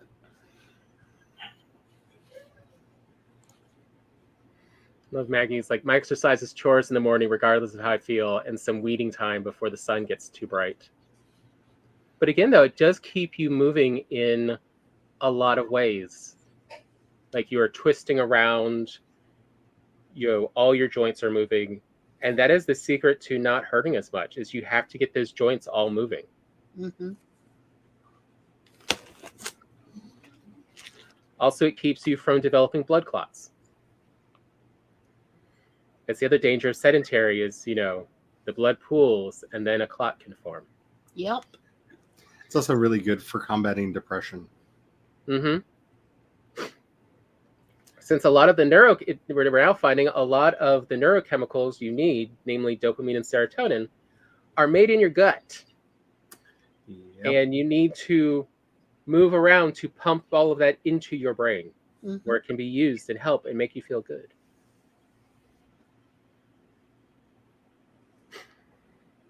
Yeah, like that's why people who garden are happier, even though they are doing manual labor. Oh, the trauma. Because they're seeing results and they're moving around and they are being active in their own life. Like if you really want to know what makes people upset, if you are feeling upset at the world, the answer is almost always the same. You do not feel like you have agency to act and change the world around you. Yep. That is when people talk about in people's writing that their characters seem hollow, is because stuff is happening to the characters. The characters are not acting themselves and choosing what happens to them. No one likes a heroine who just survives. We love Ellen Ripley because she took action and it wasn't her fault that no one else listened to her, but she survived because she acted. Oh, my alien queen. Same for what's her name from Halloween? Oh yeah. In True I Lies. almost said the actress's name because I have a problem. Yeah. Yes, character agency. But if you don't have agency, guess what? You feel just as rough as people reading those characters. We want to know that we have effect on our lives. Oh dear. If Yeah. you can replace your main character with a lamp, something is wrong. So true. Can I get a sticker that says that? And every time I read some of the epic fantasy books I've been reading lately, I can just put that on the cover and mail it back to the writer. Oh, I mean, shame. but isn't that what everyone, the joke is about Raiders of the Lost Ark? Oh God. If Indy had done nothing, the same result would have happened. That was actually my real issue with it by the time I was in middle school, was everything just happens to him. He doesn't do anything. He's just there to survive it. What is the point of this? I never thought Indiana Jones was the hero of any of the Indiana Jones things. Yeah, me either. All of my favorite characters were the side characters. Versus, Romancing the Stone. Both of the main Tom. characters' choices constantly influence what happens to them. Uh-huh. They have to constantly act to end up in the story. I mean, the character doesn't always make the right choice. But it's all right. She made the wrong choice. Now how's she gonna get herself out of that? Well, come on, Glory. To quote Lupus escaped. Yeah. to quote the guy, I can't remember his name offhand. Colton, Jack C. Colton. Yeah, to quote Jack. All right, Joanne Wilder, write your way out of this problem. Joanne Wilder? Did you say your name is Joanne Wilder? The writer? Come in, come in. Come in. I can't believe that worked. Ha ha ha. See? I still love that script so freaking much, y'all. Those are really good movies. When I am like going low on faith for myself as a writer, it is time to watch From Infinite Away. That is a love letter to writers. Yes. That's what it is. It is a love letter, and bless Michael Douglas for making it. That is a love letter to writers. We need that. We need love letters to us as writers so we remember what we love about writing. And like that's why I liked that, that silly little rom-com that's released on Amazon last year about an English writer who makes just the stuffiest stories. And his story is entirely rewritten as a fiery romance by this woman in Mexico for the Spanish translation, and everyone loves it. Mm-hmm. And again, it's a similar adventure, but it's fun. Because we want agency, and kids want agency. You see a kid who's upset, it's because they don't have agency. Yeah. And this is also one of the big problems that we have in our society today, because we have discouraged play, and so many people do not feel that they have agency in their own lives. That is the breeding ground of the conspiracy theory. Because you are allowed to use your imagination in a conspiracy theory, because who's going to fact check you? And are you going to believe them if they do? Really? I mean, and also you get to explain away why you don't actually have agency. It's the bad them, whoever they happen to be. Oh, Charlie, why you gotta bring that up? I'm trying so hard not to give in. I'm at that age where I just want to rant, and I want to do conspiracy theories, and I especially want to rant about conspiracy theorists, because there's a lot of real conspiracy theories that we have. They're not theories. They're just real conspiracies. Yeah. We have real proof of conspiracies that happened, and no one talks about those. No, we got to talk about BS that requires a Rube Goldberg of events for, the theorist's plan to work out versus it's called money and power. That's why someone did it. That's why other people joined in. But that's why they're so popular right now, is they're the only sanctioned form of play that most adults have access to. Yeah. Mm-hmm. Because they get into a community where they're allowed to do this. And it's ridiculous. I mean, QAnon was basically just a large ARG. Yes. For people. It was also a ripoff and direct plagiarism from a book in the 70s. Yep. Which was a ripoff and plagiarism from a book in the 1880s. And nobody noticed this. All right. All illiterate morons. Spence says Tom is at that age where he says things like, I'm at that age now. I've been at that age for quite some time, and it's sad. Look, I don't know why there is a genetic component to the daddening. It just happens, okay? I do my best not to say a can of whoop ass. I'm at that point in my life where it's really hard not to but back in my day. But Tom, you realize it's all true when you hold the book up to the sun at 10 a.m. on a Monday, the 13th Monday of the 12th month. Morons, I tell you, the older I get, the more I relate I got to it. Red in that 70s show. It's like, oh, is that why he kept calling everyone a moron? I get it now. Hey, that was a good one. I enjoy hearing the screams of the Chaos Demon. It feels right. I bounced an emotional support demon off of his face. Very nice. Thank you so much. I've good. gotten pretty good at it. I can hit him right, flat in the face, and then it bounces right back into my hand, so I can throw it. Good job. No notes. Also, if people need... I'm at that age where I realize I'm insane, and there's nothing I can do about it. You embrace it. Yeah, but embrace it. Just lean in. We'll get to the other side. Break on through to the other side. That was a problem. Nietzsche was a quitter. He should have just kept going. And the real Oh, that's secret really to a dark. long life Uh, is to every chance you can look like a fool and a dork. Because anyone who judges you and thinks that's who you really are, it will be to your benefit. Everyone else will know that you're playing. but if the audience needs a adult version of movement to be justified in their lives, Oh, that's Lord. what Tai Chi is all about. Yeah. It's movements, moving yourself around and getting the flow in the body moving again. Tai Chi and yoga are Tai Chi. actually play. Tai Chi Yeah. and yoga are basically stretch play. Adult accepted stretch play. If you could find someone who teaches Tai Chi, definitely try it out. It's fun. I understand why a lot of older people do it. It is just something fun to do.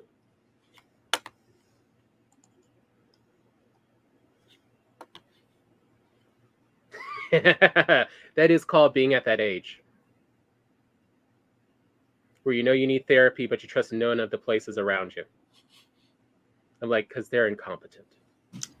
Or they're legally mandated to give you bad advice, Yes. Yep. which is the problem that I have. Mm-hmm. Hello, Spence. Learn to hula hoop. You can take it way too seriously on the surface, and it's just play. I do not have the coordination for hula hoop. I have tried so many times. Y'all have watched him. He's too heterosexual for it. I have tried so many times. Like literally decades since he was a little boy. Have you ever seen a 4-year-old boy cry because he can't hula hoop? That was Tom. And Mom made me stop hula hooping because he just kept making Tom cry because he just watched me with longing. He wanted to move that way, but his body did not. Stop coming for me like this. Yeah. What the hell? Charlie, do you like to hula hoop and chew gum at the same time? I can't do anything at the same time. I can't do any two things at once. That is not, no. I have the coordination of a baby ground sloth. Like, I will say, though, in my defense, and I don't care, you can cancel me for the ridiculousness of what I'm about to say, but it's the only way I know currently to say it from my childhood.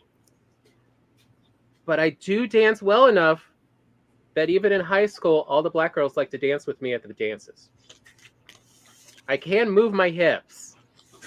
It's just I can't coordinate them for a hula hoop to save my life. it's the coordination that's the problem. Yeah.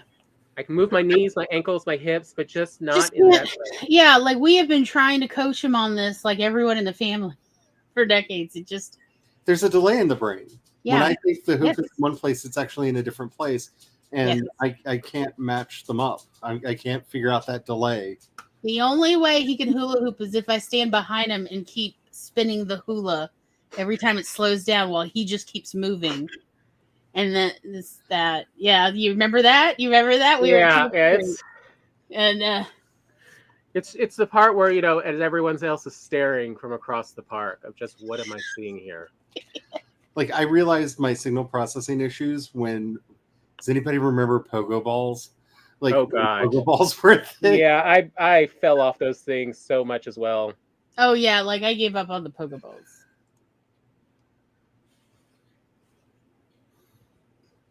I'm surprised my knees are not any have flesh on them. They're not just solid scar tissue.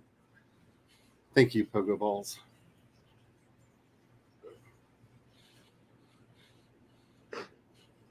I think I twisted my ankle at least twice on those pogo balls. I think so. Mhm.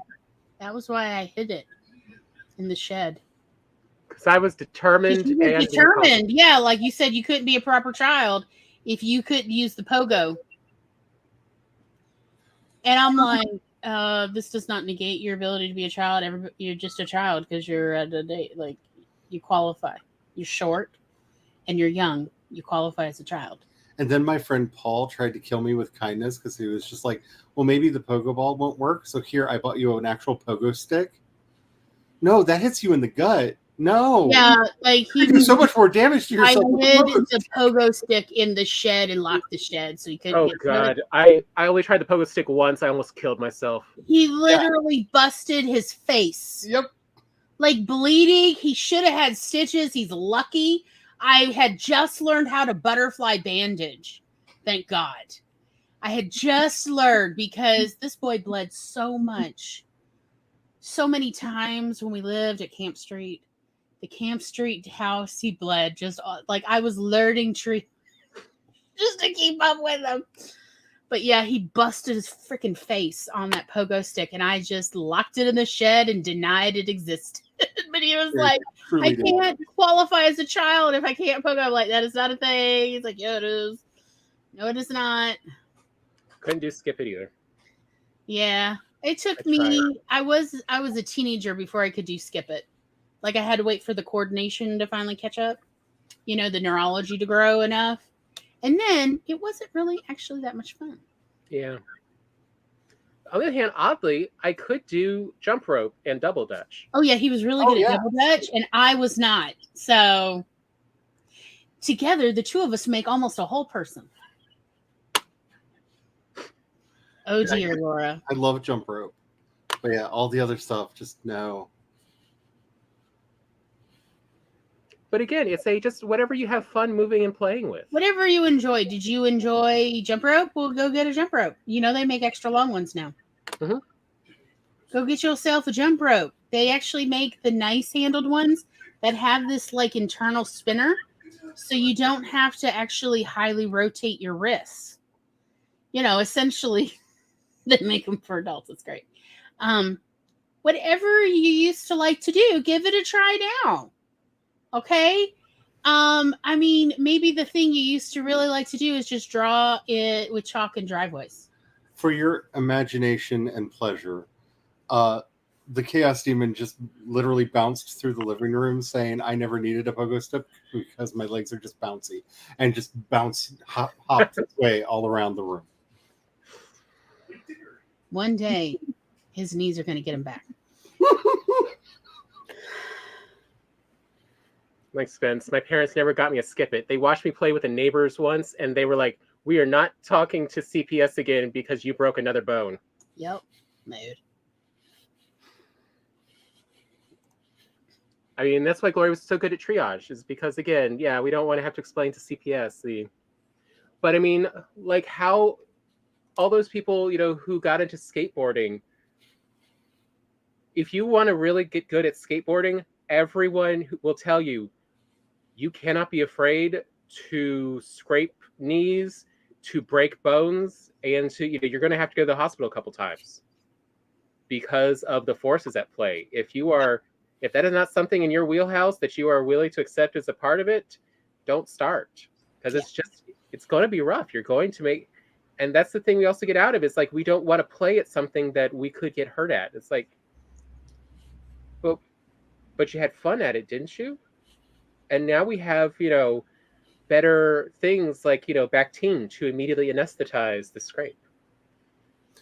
And Noah, I feel like, I don't know if you had a similar experience that I did, but playing video games when I was a kid is a very different experience from playing them now, because we were very raucous. We would jump up and down in our seats, and we actually got a lot of physical movement from success while playing a game. It wasn't just sitting there moving our thumbs on a controller. There was also a lot of shoving the person playing the other part of the fighting game so that, they would miss the buttons. There was a physical... Or I believe Megan's move of just unplugging the other controller. I'm just saying, there was a physical aspect to play. Back in my day, we roughhoused video games. Yes. Yeah. But I mean, everybody's got something that, they might have enjoyed. And if the barrier to entry is affordable, go give it a try again. You never know. I mean, one of the things I did like to do way back in the day was, in fact, drawing with chalk on things. That was fun. And now I'm old enough I can actually afford better chalk. But whatever works for you. Give it a try. Doodling, not drawing. Doodling. You know what you used to doodle. Nearly every child on the planet doodled something, right? Whether it's stars, hearts, the moon. My mother So used to many doodle. skulls. My mother used to doodle pig people. I don't quite understand it, but they all look like Porky Pig and his girlfriend. And I used to doodle hearts with cartoon hands and feet. You know, the gloves. I don't know why I used to doodle this all the time, but that was all I could draw. That's what I did. Everybody had things they used to doodle. Why don't you try doodling again? You can have as nice a pen and nice paper as you want, or you can have real shitty paper and pen, whatever you want. Give it a try. So many A skulls. good time. Yes. And then I think you should absolutely post a picture. You could do all the heavy metal symbols you like, all the skulls, all If the my Instagram becomes a whole bunch of skulls, it's Glory's fault. yes, I will absolutely take responsibility for that. I knew Can a you do kid. skulls like Deus de la Muerte skulls? I mean, the candied That'd be skulls. cool. I knew a kid in middle school. When I was in middle school, all he doodled was dirt bikes, y'all. But if you showed him a picture of a dirt bike, he would draw that dirt bike. It's the only thing he was interested in drawing. But it was kind of cool. So you could go up to him at lunch and be like, hey, next time you draw him, could you draw me a dirt bike? And she's like, sure, what kind of dirt bikes? Like, I don't know, whatever dirt bike you think I would look cool on. And he would draw fantasy dirt bikes for everybody, which honestly was kind of cool. And then he'd give you the drawing. It was yours to keep, which was a really cool gift. And we all, like, let me tell you, he went from a kid that everybody was like, what's his deal, to we all like him. He is a nice kid. He's giving everybody drawings. His personality did not change. He was no more socially aware, but, you know, he was generous in this thing that he liked to do, and we all appreciated it. And y'all, for my dirt bike, he went and borrowed glitter glue. And he made it so gay. What a sweet kid. So I'm just saying, whatever it is that everybody doodled something when they were young. I would love to see Laura's intricate borders. Honestly, I love borders. I have a thing for them. I have bought so much clip art over the decades just for the borders. Tom knows this. I have a problem. Whatever you want to doodle, go and doodle that. Try that. Try it for a little bit. Try doodling once a week for a month. See what you think. Hey, guys. Hi. Hi. You go to tennis? You go to tennis what? But doodle, play around. You know what? Did you know you can actually make in your kitchen finger paint? A lot of people don't realize you can actually make finger paint at home. You don't have to buy it. You can make finger paint. Let me tell you, there is something hedonistic about finger painting with warm finger paint. I'll just tell you that now. It is a hedonistic joy to just make some flowers, maybe a sailboat, with warm, fresh from the stove finger paint. Give it a try. The Glory Doodle Challenge. Give it a try. Make some truly childish stuff. Does it make you smile every time you look at it afterwards? Then you did a good job. Have a good time. Play with finger paint. Or if you prefer, go to the dollar store, just buy some El Cheapo stuff. Play around. See what you think. Maybe you don't like it anymore. Maybe it was just something you liked when you were a kid. You went through a phase. That's cool. Especially if you didn't spend much money on it, then it's no big deal. Give it to some local kid, some neighborhood kid. I'm sure they will appreciate it. But play around and see what you think. You might be pleasantly surprised. You may make some really cool, weird stuff, some abstract art with finger paint. A lot of people only think, oh, well, I'll just make like the simple stuff I used to make as a kid. How about you smear this stuff and you make some abstract expressionism? Have a good time. As said, I prefer the at-home making of finger paints personally. There's a couple different recipes you can do, and they are old as time. And those are my personal favorites, but go for what you got and give it a try and see what you think. Explore those things. Maybe it's not for you, but maybe it is for you. We're going to take another little bio break. What a wonderful time to stretch your legs. Make sure you have a snack, something to drink. Good stuff. And we will see y'all back here. Yes, join the Crayola Club. Make it yourself or join the Crayola. I agree. Have a good time. And we will see you back here in a few minutes.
Me, me, me. Me, me, me, me, me, me, me, me. Me, me, me. Me, me, me, me, me, me, me.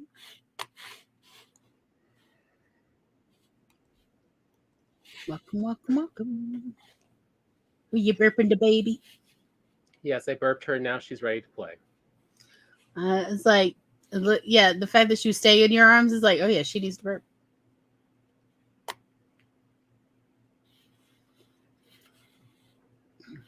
So the last part I kind of wanted to talk about for this of learning how to play like a kid and learning to be a kid again in the positive ways is expectations and goals for these activities. So making yourself play dates, making yourself activities. Mm-hmm. And one of the things I remind me of is, anything can be play if you frame it correctly. Like going shopping. The difference being, if your goal for shopping is to purchase something and you don't purchase anything, that's a loss. If your goal for shopping is to learn what looks good on you, what home improvements you could make, what are the costs and possibilities you have, so that if the opportunity comes and you have a little bit of extra cash or time, you now know how you could use it. Shopping with the Chaos Demon is either a scavenger hunt or a tactical strike, depending on his mood.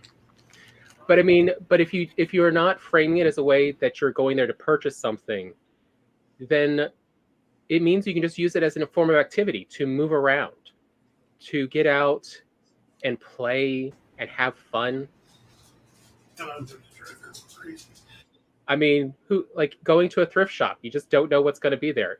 It is the real reason everyone goes to Ross. Ross is a thrift shop with a fancy look, but it is just a commercial thrift shop.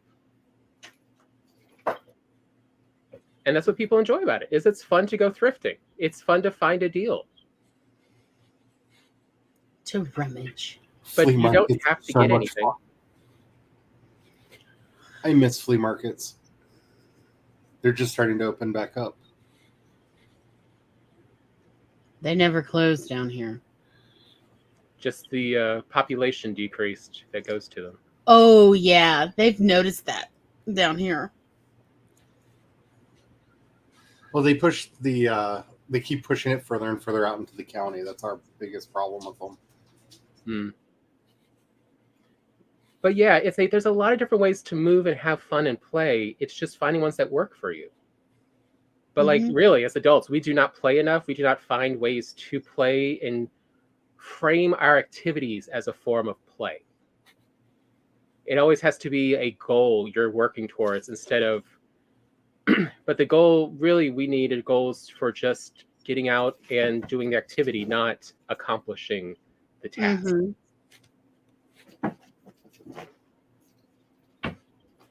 And so that's the last thing I kind of wanted to bring up is we make play dates for kids. We plan out their activities so they'll have fun. Make play dates for yourself and your other adult friends. And make it so that, if no one else can make it, you can still go have fun because you took this time off. You're going to go have fun.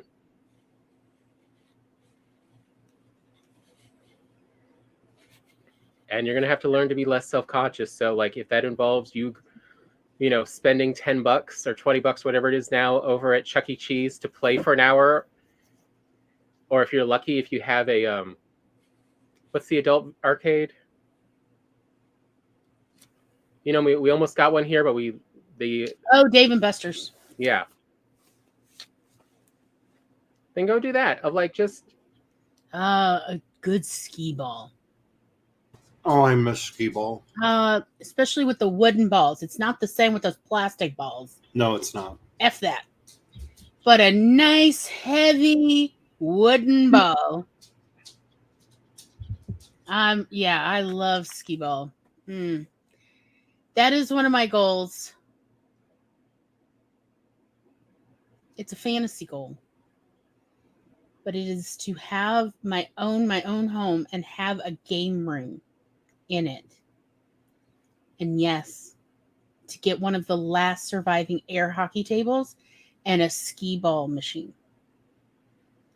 It's the goals. And as well as a hot dog roller. Hot dog And I roller. mean, there's a lot of things they also have for adults now to get out, your childlike whims and wishes. Like there's at least 2 different places in our town where you can just destroy everything in there. They're called, destruction rooms. That's also what like the escape rooms are. Those zombie experience things that keep going around, that keep popping up all over the place. And I really feel like once AR gets to a point where it's much more manageable for event centers to be using it, they're going to be a lot. I can't wait to see future laser tag once AR gets brought into it. Yeah. Oh, yeah. That'd be cool. Because laser tag is still a thing. I mean, they still have places around here that do it. Yep, same. Tom is one of those people that actually can work a claw machine. And sometimes when I'm feeling froggy, I'll just hand him like $5 or $10 worth of tokens and say, get me something, anything. Just make the claw machine pay. Because it's just gratifying. Actually, what I'm really good at is that tornado game that spins around. That has a little light that spins around. You have to get into the center of yours for a lot of tickets. I'm pretty good at that thing, where the coins are on there and then it pushes a few off the cliff. Yeah. And it swings back. I'm pretty good at those. I think it's just called a coin pusher. That's a terrible one. But yeah, those I've over the years I've gotten pretty good at those, but I am still no good at the claw machine. Just don't have it. But I mean, you give me what is it? What is that one that I do love? It's like always got clowns or something clown-like, and you have it. It's got like this ping pong ball or something in it, and you shoot it at all the heads. I'm so good at that. I love it. But I mean, like that's why, when you hear the carnival's coming through town, go check it out. Yeah. Go have fun. But you need novelty in your life more than you realize as an adult. You need it just as much as kids do. Mm-hmm. Yes, you need cognitive stimulation just as much as your cats and dogs do. And work, and don't go, but I don't have money to go spend on laser tag or at the arcade. Well, then go reframe it as what can you do on a smaller budget? Like, let me go learn what clothes fashions are out now I look good in. Right. What are the makeups that actually work for me? Which, for Glory is a special task to go find. Oh, it is such a challenge of like, who at this makeup counter is ready for a challenge to do my makeup? I require a volunteer tribute. Sometimes no one volunteers. Everyone's like, nope. And sometimes someone's like, I'm up for it. Like, cool, let's do this. Do my makeup. Let's see how I look. And also, there may be no line. You have to actually match foundation to my skin, which that means you're going to have to get the senior makeup person in for. It's fun. But yeah, like it's just to have fun. You don't have to get it then. You don't have to purchase anything. It's just the whole goal is to go learn something new. To go have fun at it. You can just walk into Claire's on a slow day and go, hey, if you were to look at this outfit, what do you think I should pair with it? Do you have any recommendations? Every once in a while, you'll get a manager who's like, okay, I will accept this challenge. And yes, I have walked in and said, hey, this dude, what accessories do you think would work with what he is wearing? Because I have no idea how to. Or do that at Spencer's. Or no, Hot Topic. Hot Topic. It's just fun. It doesn't mean you have to buy, but it is kind of neat to hear other people's opinions about what to pair with what. Just have a good time. We used to do this as teenagers because we were bored. Mm-hmm. Why not still do it? It is still fun. It's the same thing as we do what now? Twice a year, or at least once a year, we have an episode on Bring Us Your Music playlist. Yep. as we share our music, because finding new music is fun. You don't have to go out and get the album now, but you now know the new artist exists. Mm-hmm. Like, just, it is finding new things. Glory's like secret.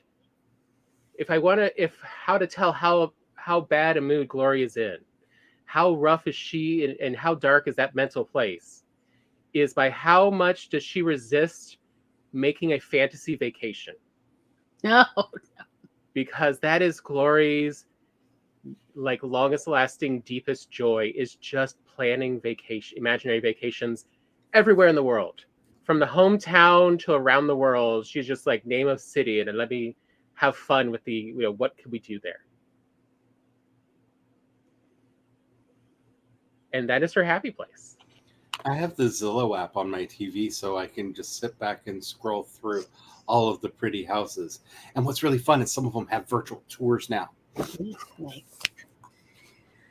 Laura says, I'm pretty good at the shooting range, but I've had practice. Yes. Well, maybe, is there a shooting range in your town you could go to? Some of them have rentable equipment that you can use at the shooting range. Yeah. I mean, like, apparently that is one of the fun things to do when you go to Las Vegas. Mm-hmm. You can, rent from a Class 3 licensed arms importer and play with the big machinery.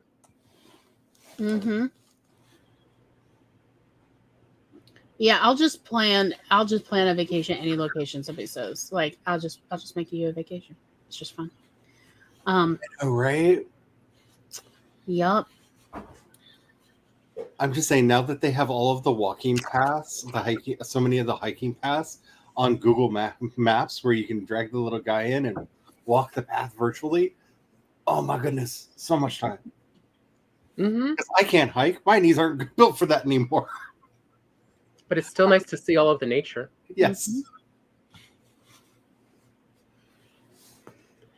But yeah, it's just find the things that are new and fun to do and write them all down, because you will forget. We forget the things we love to do when we are upset. Yeah. Because that is not the mood we are in. We are going to wallow. Gosh darn it. Nothing's going to take us out of this wallowing unless somebody reminds us of the things we enjoy doing. And then it's, darn it, I do enjoy that. Let's go do that. And I wasn't kidding about the bird watching. One of my favorite things to do is to go out to the deck, because we have some hawks and we have some eagles in the neighborhood, and they don't like each other. And it's like West Side Story in the sky. Yeah. Mm-hmm. Because it's new all the time. You never know what's going on. You just start listening. There's a certain chatter that all the birds do right when they're like, uh-oh, they're up in the air. And you hear that and you run outside. You just sit down with a nice cool beverage and you watch the aerial shenanigans as they play out before you. I mean, never forget Bob's Burgers and the soap opera of the raccoons. Yes.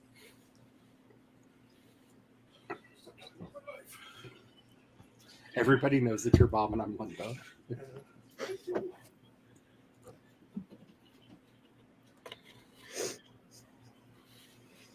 I mean, I keep waiting for there to be a crossover between Housebroken and Bob's Burgers. Yeah. Namely Especially from the raccoons. raccoon. Yes. What is that, Little Fun? Yeah. The one Maria Bamford voices? Yeah, I think it's Little Fun. Hey, I'm just coming through. I'm just going to get this vibe. Like, or Small Fun or something. I can't remember. It's got a really weird name. But think about the things you used to enjoy doing when you were younger, and not the big things, the little things. How did you pass the time? There were things you look forward to doing, whether it is to go look at all the buttons at Hot Topic, or get to go have your makeup done at the Clinique counter, or whatever. Like now, by the way, I just want to point out, you can now go to the makeup counters at the department stores and say, I would like you to do my makeup, but can you do it in drag? Watch these poor girls trying to make those eyes bigger, brighter, glittier. Like, they'll bring in consults. They'll find the gayest man at the department store. Come help me. What do I need to do to make this more? I love it when they get a consult. And it's like, where is he from? It's like, oh, he's from menswear, but I just need to ask, how do I make the eyebrows bigger? Like, it's like, oh, I feel special. I got in on a consult. One of the things that we used to do all the time was play what we called Spencer's Bingo, where we set up a board, and the board had age ranges across the top. So like, toddler all the way up to adult, and where the age range is across the top. And down the side, they were properties that we should not be able to find anything for at this place.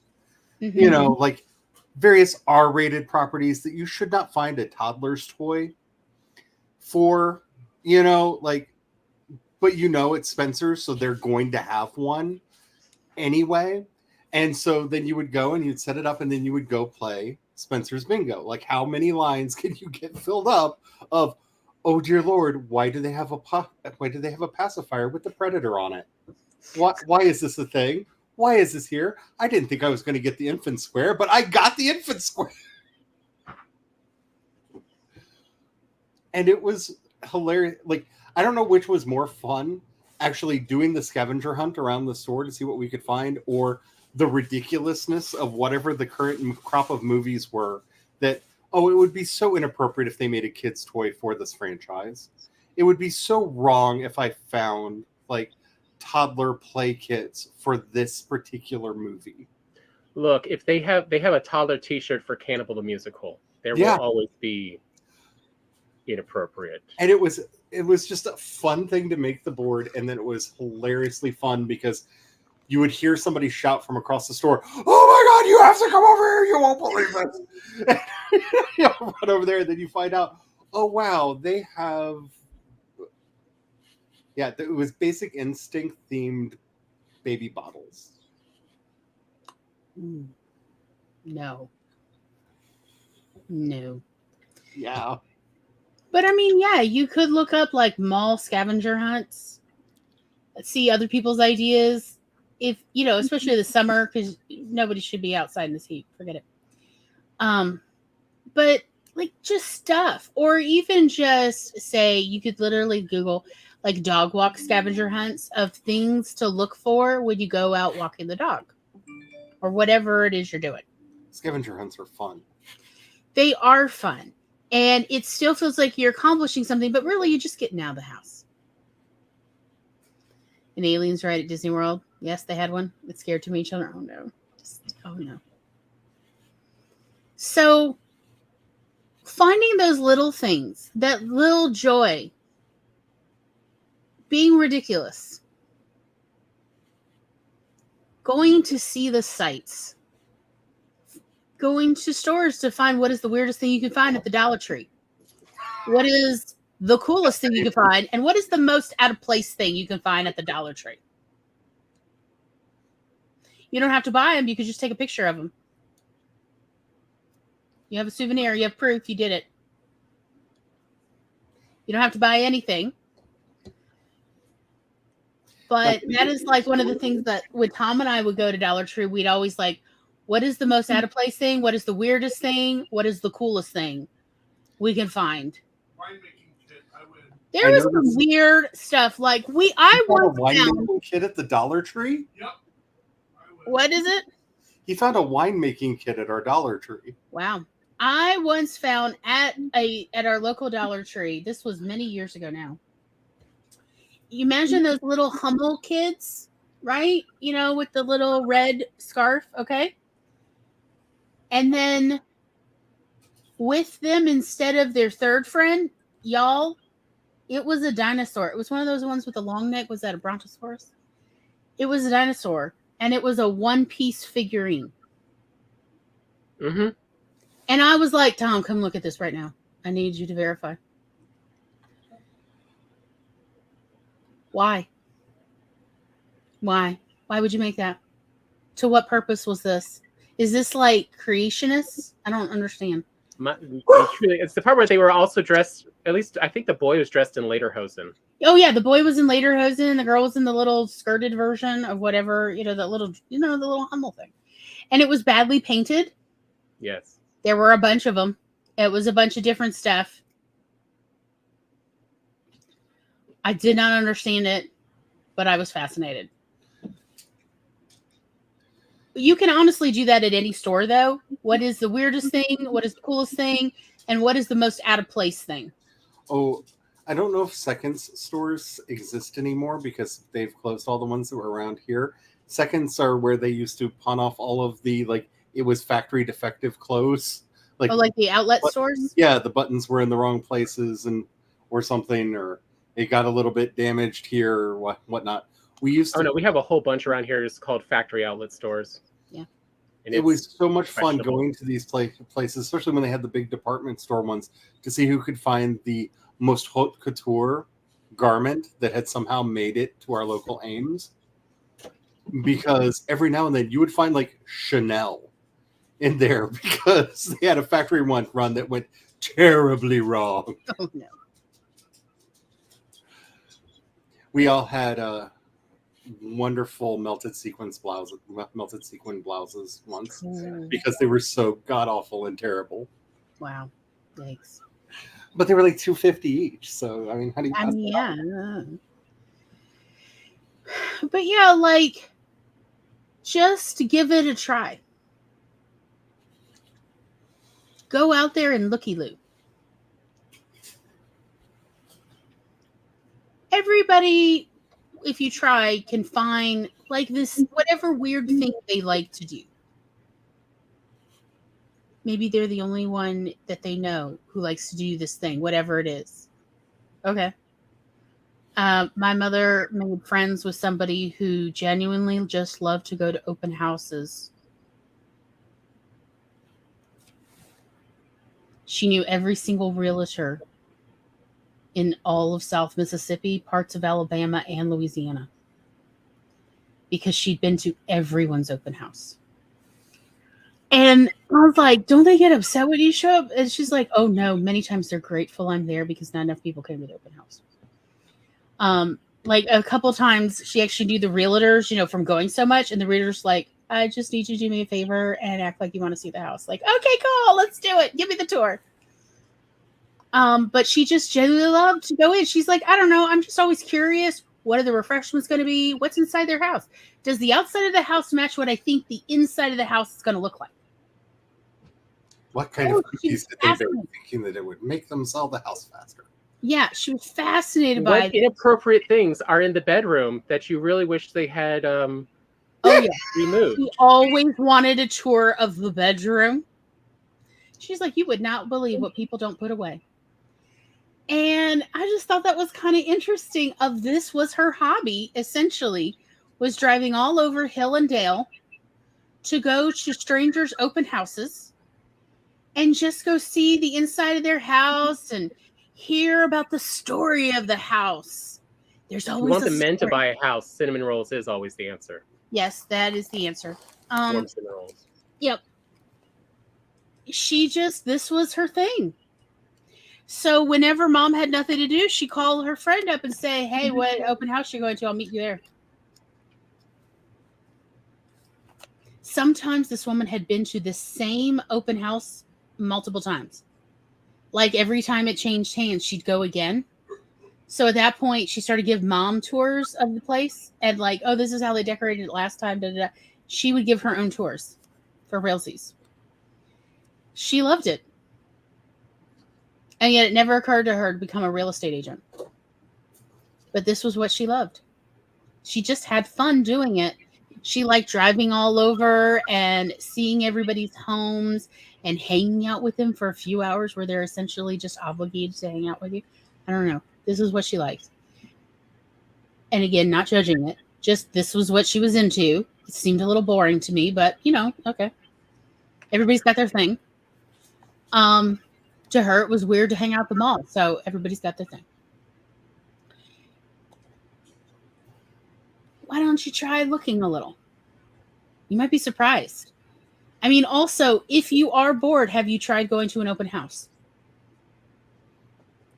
You could just pretend to be people you're not. You could just honestly make up entire personality for yourself. Or the most morbid of all open houses, the estate sale. Oh, yeah. Oh, so what mom and I used to do for estate sales, and she would literally come wake me up and pick me up from the house to go to an estate sale she had just been to, because you got to see this stuff, Glory. And on the way there, mom would tell me all the crazy things she saw. And why do you think one person would have all these things? What do you think happened? And sometimes I'd have ideas ahead of time, but then of course I'd have to go. And then she'd go and show me everything. And then of course I would shop a little, because you never know, you might look. It's I don't have pierced ears, so I'm always looking at estate sales for clip-on earrings, because it's hard to find nice clip-on earrings that are comfortable, like for sale new, let alone that are affordable. So I always go and look there for me. But like, I mean, sometimes it's like, why does one man need 50 pairs of the exact same loafers? I don't know, Brian, why? Why 50? And only 3 of them are worn down. Why so many? They're all. I can answer. I know that answer. Because if you have been alive for more than 3 decades, you realize that whatever you really like, especially clothing-wise, they're only going to make it for 2 or 3 years, and then it's going to be different. You're never going to find it again, so get it now. How long did this man think he was going to live? Obviously a lot longer than he thought. I mean, he was not young when he died. Oh, no. Did you get called out too?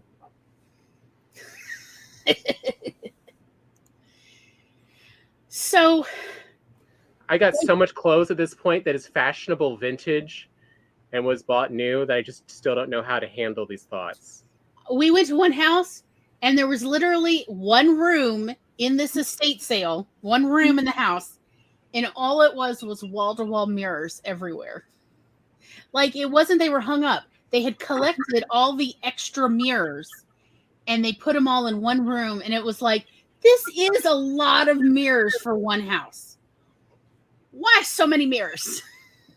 Why so many mirrors? And mom and I then would spend the rest of the day trying to figure out what would be the kind of person that needs this many mirrors. Yes, forever. He was shocked when he died. Okay.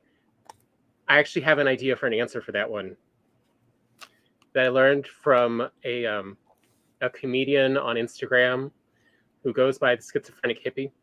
Mm-hmm. It's because he actually does deal with schizophrenia. And he talked on stage about, all right, so everyone here, you need to understand, like, sometimes I will see things that are not there. And one of the ways he's learned to handle it is he will just ever so subtly bring out his phone and turn the camera on and see if it's still there in the camera. Because his brain doesn't know how to transpose or anything. It just knows. And it's like, are the mirrors as well for the, is it in there? Is it in the mirror, or is it just here that I'm seeing it? Does it have a reflection? Because if it doesn't have a reflection, I don't have to worry about it. Unless it's a vampire. They're deep in the occult. In that case, it's already over. You already got problems. They're inside your house. You've finished life. Right? And give your shoes away. So, like, as I said, mom and I would go to estate sales and essentially make up stories about the people. Like, we would ask the people running it, what, do you know anything about these people? Like, was like the husband a doctor or the wife was an attorney? Like, what do you know? Sometimes they didn't know anything. And mom and I would just make up stories for the rest of the day about all the things we saw. And it was just fun. It was honestly just fun to be able to talk about this and marvel at all the things, and also just talk about all the clothes, and what we thought of their fashion sense. Many times it was like, I loved it. Or somebody had a Jackie O obsession, and it's very clear that Jackie O was grateful that they did not live near her. My great aunt Wanda seemed to have had an obsession with Willet Lamp. Like, this was her favorite. Oh God! I remember so many things. Yes, you could tell were originally like she saw a figurine and thought to herself, Willet Lamp, and took it somewhere and had it turned into a lamp because why not? And oh my goodness, her house, like, there were lamps on every table surface throughout her house, just cluttering everything, every shape, model. This was, by the way, for everyone who's younger, this was a trend in the 60s and 70s that kind of kept through the 80s. and a few people just never let it go. And it just... When Mom died, before she died, she told me I could take any and all lamps in her house I saw. And or also any of her enormous collection of lampshades. Somewhere that And I did. Because lamp sales are not what they used to be, y'all. My mother had spent her entire life collecting nice lamps. Oh, no, they were not nice. No. I mean, like, I know about turning everything into lamps. Like, I saw some wild Don't stuff. forget the taxidermy tableaus. Oh, no. She found a series of statues of matadors being gored by bulls and had them turned into lamps. I like to remind the men in my life that they are not top of the food chain. I did too. I wanted that one so bad. That one sold for over $3,000 at her estate sale. Oh, I can believe it. But yeah, that was why Mom's like, go ahead and take all the lamps now before I die. That's what she told me. And I did. And to this day, people still compliment me on my lamp collection that frankly is my mother's. And I do not feel bad about all the lamps I took. Like at one point it was like, shouldn't Jean have some say in the lamp? She's like, nope, they're mine. You can have them. That's right. She's like, I'm dying. I don't care what my husband does. He can just live in the dark. They're going to my children. Like the other ones that she had, like if you're familiar with the Ghastly Crumb Tinies, like imagine those, but if they were all ballerinas that had unfortunate things happen to them. Oh, God. But as lamps.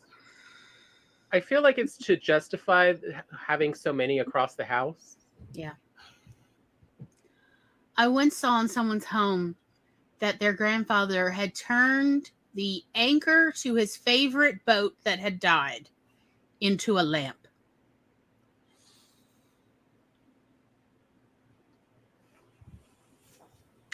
It had a lampshade on top of the anchor. It was like truly stretching the definition of a lamp. It was not hung like you would think an anchor would be hung, you know, like we're under the water. No, it was just leaning on a wall with a lampshade like it had gotten drunk. It had literally been lampshaded. Yeah, like you could see the wire. He sort of wrapped it around the middle of the anchor until it went into the wall, plugged in. Y'all, they were making lamps out of everything in the 70s. Martha Stewart did a whole episode on how to use a lamp kit and make anything into a lamp. Now, you know, if Martha did it, everybody was doing it. But yeah, that's what hobbies really should be. Maybe that's your thing. If you are into lamping everything, you go make lamps. But that's really what hobbies are for. It's the things you enjoy. Or maybe what your thing is to make people feel uncomfortable with your gifts. Like, you go make weird lamps and then give them as gifts and tell people how, like, emotionally you're invested in this gift to them, and then reveal the lamp. And then every time you go to their house, look for the lamp and then ask, where's the lamp? Now they got to go dig it out and plug it in like it's always been there. And maybe that's your thing. That's really your hobby, is making people feel emotionally uncomfortable in their own home. You do it. If that is what keeps you alive and sane, by gum, you better start lamping things. I feel like you just like knew my great aunt Wanda. Just do it. It is surprisingly easy to lamp anything, by the way. You can buy the lamp kits real cheap. People don't realize you have a drill. You'd be surprised what you can lamp. She was the living embodiment of a troll, and I thank God every day she did not live long enough to see the advent of Twitter. Because I had been out in public with her, and if she saw somebody dressed very conservatively, would approach them as if trying to solicit a good time. Because obviously, they were a lady of the night. Wow. And she reveled in this awkward discomfort that she would bring into people. She would catcall them. Yes, she would. She did. She in the bed. Yeah, she would catcall. Like the more like frumpy a person was dressed, like the more like don't ignore me, I have no body. Like, oh, she was something. But again, she lived well past her expiration date. Like the doctors kept saying, like the cancer is going to kill her this time, and she would just go out, harass people for a while, and be like, I don't know where the cancer went. She's like, I shamed it into non-existence. Like she was glorious. I mean, you'd be surprised how far spite will take you. Oh, yes.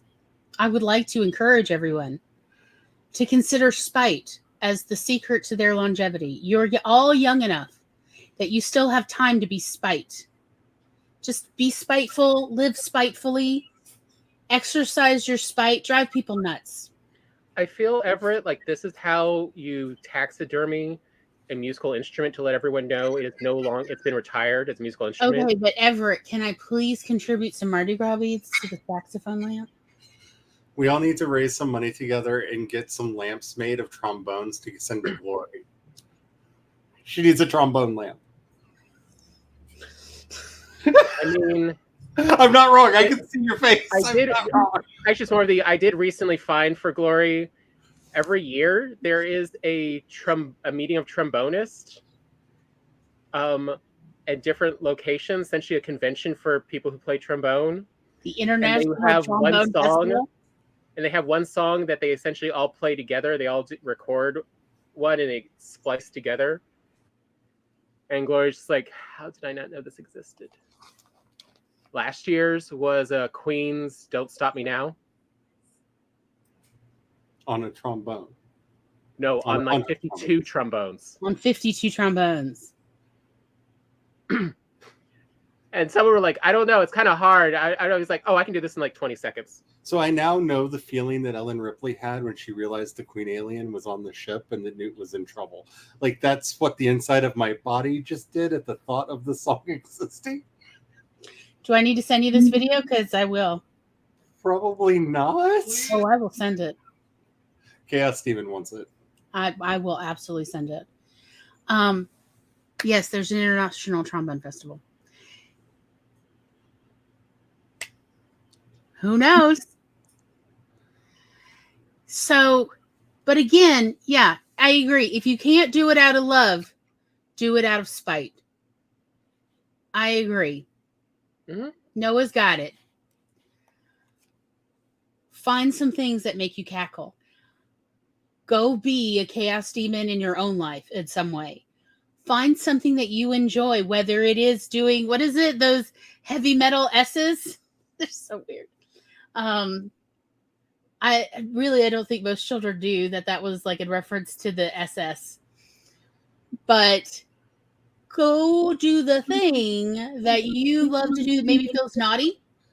Well, see, those were a lot of the bands that originally used those were really being subversive because they were almost all fully Jewish bands. Yeah. And there is something oddly subversive about Jewish bands using the SS. Oh, my mother had a puppet. A puppet that was like, it was like a foam and nylon pantyhose puppet. That Hand puppet. It was a hand puppet in the shape of a baby, like a baby doll that you would hold, but it had a foam head. And it had a little baby doll dress on. And she called it Gestapo Baby. And this is how she woke us up for 10 years as teenagers. Yeah. Was Gestapo, but get up. It's time to get up. You must get up. Gestapo. Get up. Gestapo Baby says you must get up. Like, seriously. Oh, God, why? And yes, when Mom died, I took Gestapo Baby with me. It's somewhere in storage right now because, like, even our little sister asked, what happened to Gestapo Baby? Like, because the family trauma is real. And I was like, don't worry. I'd put it away in storage. So here's the thing. You need to put it in glass and put it somewhere where you can charge entry to see it. And you can be, like, famous, like those people that have, like, the Annabelle doll and everything else just like, yeah, here's your get rich quick scheme, Glory. Whenever my mother wanted to be that nosy Parker in her very private teenagers' lives, she would put on the Gestapo baby puppet and go harass her children. What are you doing? Where are you going? Are you wearing that? Yes, Gestapo baby, I am. Are you sure? Absolutely. And I hope I make out with people. Like, it was so weird. It was so weird, y'all. How to tell your parents are neurodivergent from way back. Because, like, we're like, a good mother would not harass her children so much. So instead, she put on Gestapo baby and asked all the inappropriate, controlling questions and accusations, as well as to wake us up. And also, look, sometimes the Gestapo baby would show up late at night to tell us all to go to bed. So what I'm hearing is you missed a chance of having a very successful early 2000s Cartoon Network show that you could have pitched from this. Because this just sounds like an early 2000s Cartoon Network. I feel like what Charlie is trying to show. say here is, why didn't Gendy Tartakovsky pitch this? Right? They were too busy snooping on my way. Like, it just feels like... It feels like something out of what was that, Time Force? At one point, when I was still a teenager, I got so mad at my mother. I literally made a Gestapo armband out of paper, and I colored it in, and I taped it to Gestapo baby's clothes. And it stayed there for years. See, the more you talk, the more I'm just like, how high was I that I cannot remember the show on Adult Swim? Like, I feel like this was our adolescence. Was like my mother, who knew, like, she didn't want to lose her relationship with her children. We all actually trust her. All of us confided our deep, dark secrets to our mother. Even the things we knew we shouldn't be doing, we would still tell her, especially if, like, we were worried that there would be consequences or the police involved. We'd always tell our mother before police might be involved. But, like, she didn't want to ruin that relationship. So instead, Gestapo was the thing that said all of the more traditional parenting things that she knew would distance us emotionally from her. Gestapo baby said instead.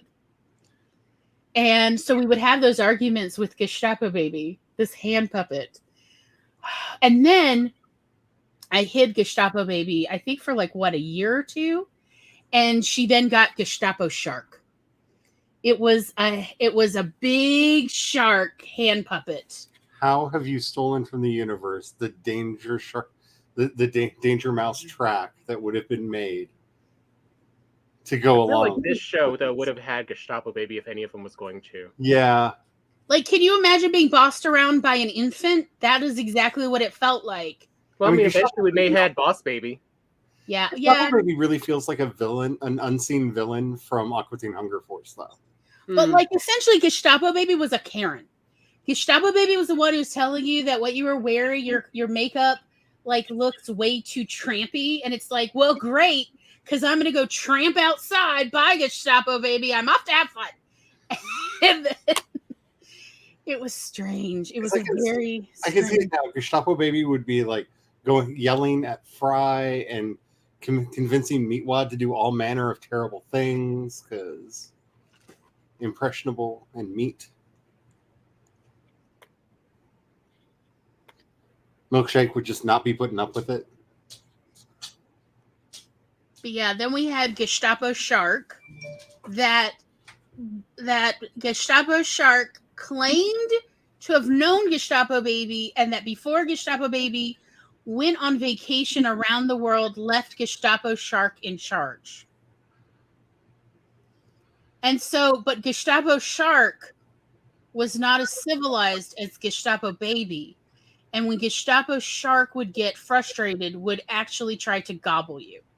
This really sounds like the plot to an Aqua Teen Hunger Force thing. Like, I have never watched Aqua Teen Hunger Force. I'm so sorry. Please don't cancel me. Well, somewhere between Aqua Teen Hunger Force and was it Squid Sea Lab Villain. 2020? Yeah. That explains why you didn't get the rice chicken joke. Yes, that's why she doesn't get any of our Aqua Teen Hunger Force references. Sorry. I've never watched it. I've only seen commercials. Oh, I it's didn't trash. have cable for Rice most chicken. of that time. Chicken rice. And I respect you more though because you're not referencing Squidbillies too much. Oh yeah, no, Oh, yeah, no. again, another show that I've had friends reference a lot that it's like, no. They're very low, but we do have standards. Yeah. So, yeah, that was like how our mother said her piece without emotionally distancing herself from her children.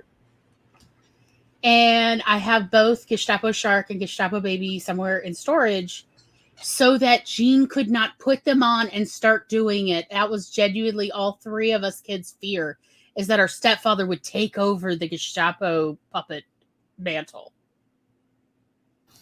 Laura, where are you? We need a story. This is the horror story that you and Glory need to collaborate on. Of like the insanity is contagious, and now he's like, anyway. Possessed puppets are really hot right now. I'm just saying, Gestapo Baby just sounds like What's even worse? a natural we wanna possessed do a puppet story. Halloween shenanigan where it's Yeah, Charlie, remind us to tell you about something horrible. maybe tap on the window and they don't know that I'm in town and you just suddenly see movement at the window. Was that Gestapo Baby? No, it couldn't be. The most terrifying Halloween ever. She would literally put on the Gestapo Baby puppet if I was stayed too long sitting in the car because I didn't want to go inside the house. I'm just Someone saying. goes around delivery and it's sitting in the passenger seat. What are you doing? I'm sitting in the car, Gestapo Baby. Please stop this. Please, Mom. Please stop it. Gestapo Baby just wanted me to take her outside. Stop it, Mom. Can I just be alone for a little bit? Oh my. But So, still, yeah. but still, it opens up communications. It did. And it was kind of a funny shtick. And I don't know, like, at least with Gestapo Baby, I know I felt free to tell Gestapo Baby off versus I would have never told my mother off as much as I wanted to. I would never have like actually said some of the mean things I said to the puppet. I would never have said to my mother because I still loved my mother and I was respectful of my mother as she had raised me to be respectful of elders. But Gestapo Baby, on the other hand, you're younger than me. Do not tell me what to do. And she's like, but I'm in charge. No, you self-appointed. That is not the same as being in charge. You are not the boss of me. I am the boss of you. No, you are not. You are a puppet. Like that kind of deal. It did allow communication. Like, seriously, at a certain point, puppets are better than silence. My mother saw how the puppet Gestapo Baby kind of opened up conversations with her variety of her children. I was the eldest, and Tom is the middle child, and our sister is 7 years younger than me. Just to see, so you see that age range. So that age range gets really noticeable when the youngest is 8 and the oldest is 15. So Mom saw how with the puppet, we talk to the puppet sometimes more we'd be more honest with the puppet than our mother. And she started collecting at garage sales a whole collection of hand puppets and finger puppets. So many puppets. But we were also allowed to put the puppet on. Like, it is true that, like, when our little sister had to get up early on a Saturday for some field trip that she really wanted to go on, and she didn't get up when I went to go wake her up, you better believe I went and found Gestapo Baby when I was like 15 or 16, put it on and was like, this is the time you wake up or Gestapo Baby will eat your neck. And she's like, no, Gestapo Baby, let me sleep. Like, no, you said you wanted to get on the bus. Get on the bus. And she's like, fine, Gestapo Baby. Only because I know you won't leave me alone. You're right, I won't leave you alone. And so I played Gestapo Baby too. Because Gestapo Baby pushes people. That's like the puppets thing, is they push them to actually communicate. And Mom therefore kept buying more puppets in order to have more personalities, and we could all put on the puppets and we could all interact. It was something. And Mom actually got pretty good about putting on performances for kids with those puppets. Like she would make little skits and stuff. Mm-hmm. It was a thing. She was pretty good at it, to be honest. Something to think about if you've always been like, well, I always liked puppets. Maybe I would have puppet on my hand. Maybe you do. Why don't you put one on and see what happens? Puppets are a lot of fun. They are. They really can be. And Mom did it by buying used ones, at garage sales and thrift stores, just for a few dollars each that, didn't smell bad or anything. Just, discarded puppets. And like it kind of opened up like a whole performance entertainment thing. Something to think about. Part of that playfulness, that joy, that silliness. I think there used to be like some frog ones. Mom had got some finger puppets. I don't know. I remember like I would sometimes put them on even in my late 20s. Put them on and be silly to cheer with members of the family. They're fun. It's just be fun. Just be silly. So just throwing that out there. Maybe we don't give silliness its due. What? We don't give silliness its due. Silliness is one of the greatest things that we can have in our life. And I do not like this like bias for seriousness. Like I get it. There are times to be serious. I'm not a fool. But most of life just needs abject silliness because it's just an absurdist play being put on by a blind god. Like, and it's just, we need more silliness. It's the fun of dressing up odd. Like, I mean, I do like the point of view that everything is, you're born and everything is drag. So Jesse Waters recently discovered that furries are a thing and has decided that furry's the new trans and he's going to attack them. So he was actually interviewing a furry. He actually got a furry to agree with him, and he's like, "Why are you dressed like that?" He's like, "Because it's silly, stupid, and crazy fun." Well, but why would you do that? Because when people see you dressed like this, they can't help but laugh because it's ridiculous. And he like could not wrap his fragile little mind around the idea of it's so stupid. Why aren't you laughing? Like everything the furry said to him was this. I'm a grown adult in a raccoon costume and you're having a serious conversation with me. I think you're being the silly one here. It's like we need silliness, whatever form that takes in our life, just abject silliness because we take everything way too seriously. And so much of really though, do not attack the furries. You will disappear off the internet. Yes. They are the ones who actually run it. You will disappear. Yes. I just want to show everybody this is what Gestapo Baby looked like. Oh, that is nightmare fuel.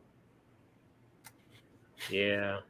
Yeah, if you like put that up as a tag name this baby, yeah, I'm pretty sure we would have come up with that on our own. Yeah, that's what we called her Gestapo Baby. It was a very demanding baby. And I was the one who named it Gestapo Baby because it was just used to be baby. Go away, baby. Wah, get up and feed me. What? And then it just, baby kept demanding things because it was a demanding little baby, and then it became Gestapo Baby. But it looked very similar to this. I think the dress and the thing was yellow and white rather than I thought it was yellow. But like this was the closest thing I could find that's just pretty much like it wasn't a lot of articulation or anything. But this is what Gestapo Baby looked like. Just, for your nightmares. Yeah, you got a point there. If you can afford a fursuit, you rich? Yeah. They are not cheap. Let alone the dry cleaning bill. Oh my gosh. But I bring it up just because it shows how this over serious thing that we have. Because when somebody's doing something ridiculous, you ask them why they're doing it, and they say because it's ridiculous. Don't be like, you're being ridiculous, right? Yes, they just said that to you. Sometimes the point is to be ridiculous. It's fun. It is worthy of ridicule because it has no point. That is specifically why I'm doing it, because I need to know that there is no negative outcome from this. There's no win or lose with this. There's just being, and that's kind of nice for once. Because that's half the fun of drag in and of itself, is it's meant to just be this like, yeah, life is hard, life is terrible. Hey, did you see that I could look like this? Wah! And it's just utter ridiculousness. Mm-hmm. Like many drag queens do clowning. Yes. And that is definitely part of the history of drag. Yep. Is to clown. And to be the clown, because the clown gets to say the things that we're not supposed to say out loud, let alone say in public. That is the job of the clown, of the jester, of the fool. To be foolish and say the thing everyone knows but nobody is free to say. Which is why Trixie Mattel is so popular. She's really good at that. So whatever it is that gives you that sense of silliness. You know, I love going to sci-fi conventions and I love cosplaying. And a big part of that is just the sheer ridiculousness of figuring out how to put some of those costumes together, or just knowing that you're going to get to have some adult playtime with your I hate that we've destroyed the word adult because it sounds like I'm saying something naughty there. But you know what I'm saying? Playtime with your friends. Because a lot of the conventions will actually have like bridge simulators for like the Star Trek conventions. So you all get in your costumes and you go down there, and it's hilariously fun because you get to be a kid again. You get to just play and have fun. And no, we're not taking it that seriously. And you get to do all kinds of amazing things. I love meeting a lot of the cosplayers at these conventions, because I'll never forget, there was this one girl that used to come every year dressed as Supergirl. And it was just, she started doing this a couple years before the TV show started. And she was so into it that she built almost invisible knee pads into her costume. So she could, when a kid sucked on her, go behind one of the pillars and jump out and do the 4-point land and not damage her tights. Nice. So it looked like she just swooped out of the sky and landed. Like she would hit the ground hard. So she found a way to build knee pads in so that she could do this on the concrete. And you just see the kids just, because Supergirl just landed in front of them. Mm-hmm. Right? And it was so much fun to see all of this play and all of this enjoyment. And that's how you stay alive. Not just young, but alive. You know, I'm not interested in any of the tricks on how to prolong my life. I don't really care about prolonging it. I want to live it. I want it to be vital. You know what I'm saying? If I could live to 200, but I'm in a half vegetative state and in constant pain, I don't want that. No, thank you. Doesn't sound good, no. I want to increase all of the quality that I can get in it. And that's where a lot of this learning to play again, learning to be silly, learning to just enjoy the goofiest, dumbest things. And you will be happier and healthier for it. Yeah. But I mean, yeah, your quality of life will be improved the more you do these very enjoyable kind of perspective activities. Just feeling fresh and whimsical and silly and ridiculous. It's good to do it on a regular basis. It's also good just to do the things that just bring you joy. I love driving. I love driving in the countryside. I just love seeing scenery. I don't know why. I enjoy it. Maybe that's not for everybody, but it definitely brings me joy. So it's something that I try to do as much as I can. We all just need to get back to figuring that out, because we're here for a good time, not a long time. And remember, every day you've got wiggles, so you got to get the wiggles out. Just because you grew up doesn't mean you stopped having the wiggles. Nobody's here for longer than 140 years. The Japanese have tried. Oh, yeah. Everybody's tried. And so you've got 140 years absolute max. More than likely, you've got 90 if you're lucky. And it is about those being really good years rather than just middling. So, what is going to give you real enjoyment out of the time you have? Probably some meaningful things, probably some silly things, but they're not going to necessarily just find you. You're going to have to go out and find them. Get to it, even if that means that you get a baby doll, soft hand puppet, and you start harassing people you know with the inner Karen you've been trying to suppress. Don't tempt me with a good time. Just remember to do it to people you know. Don't do it to strangers. Oh, God, please don't do it to strangers. They're not going to understand. They didn't sign up for this. They're not going to understand it's shtick. It's shtick. We could just tell, like, at a certain point, Mom, you've got to stop. I'm not in the mood for this. Please stop. Just tell me whatever you have to say. Please don't do it through Gestapo Baby. And she would if we please, not today. So again, as long as the people you love and know it's shtick. Do it to the neighbors. Oh, God. Can you imagine if Charlie came out with a hand puppet and the hand puppet talked to the neighbors rather than Charlie? And Charlie's like, I don't know what the baby's saying. Oh, my goodness. Yeah. Especially the representative. They already have all kinds of witchy feels about me. It is my fault because they get really obnoxious and I just play Year Zero as loud as I can outside. It's fun. If you want your neighbors to truly leave you alone, all you have to do is go get one of those baby hand puppets and just say that this is your newborn. That you're raping. We have a Halloween decoration that kind of handles that for us. Because people start getting maybe we can be friendly with these people, and they're usually people I just don't want to have in my life. And then we put out the Halloween decorations and they never come back.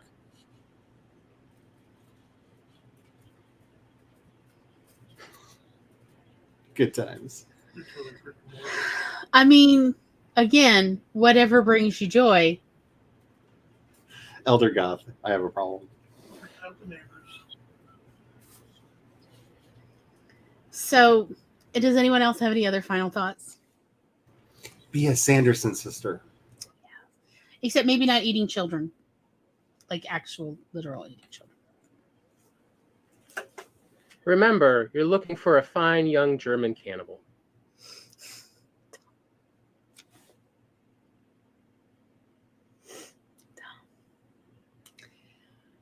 All right. Next week.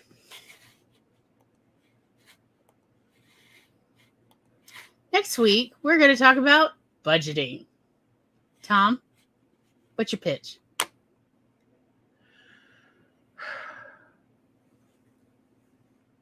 Things are a lot more. It's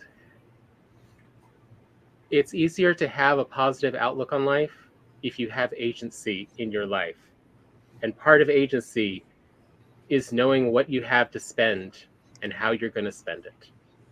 Because you choose it versus, oh, well, we spent on this, but now we don't have that because we just didn't have enough money to make it. And it's like, even if you didn't have enough money to make it, if you choose which ones you were prioritizing, you will still be happier in life.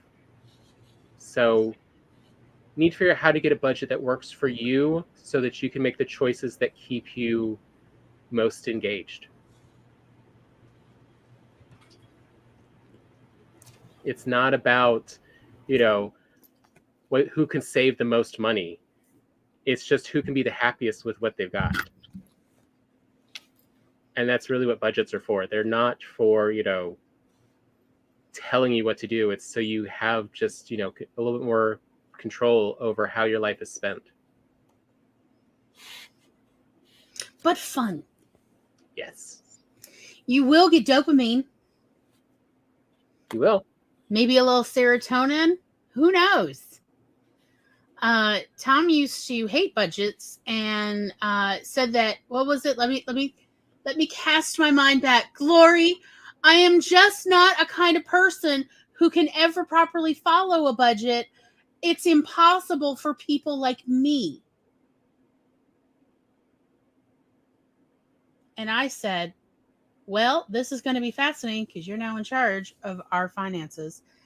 Please don't make us homeless. The quickest way to prove that I have Dutch ancestry is ask me to help you make a budget. Oh my goodness. It's an exercise in high finance. And it's not that Tom didn't make mistakes. How many accounts in the Seychelles do you have, Charlie? And it's not that, we didn't get overdrawn a couple times. Certainly mistakes were made. But he learned that he too can be a kind of person who can follow a budget that he sets for himself. Part of that is a journey of self-discovery. So budgeting is not for the undiscovered person.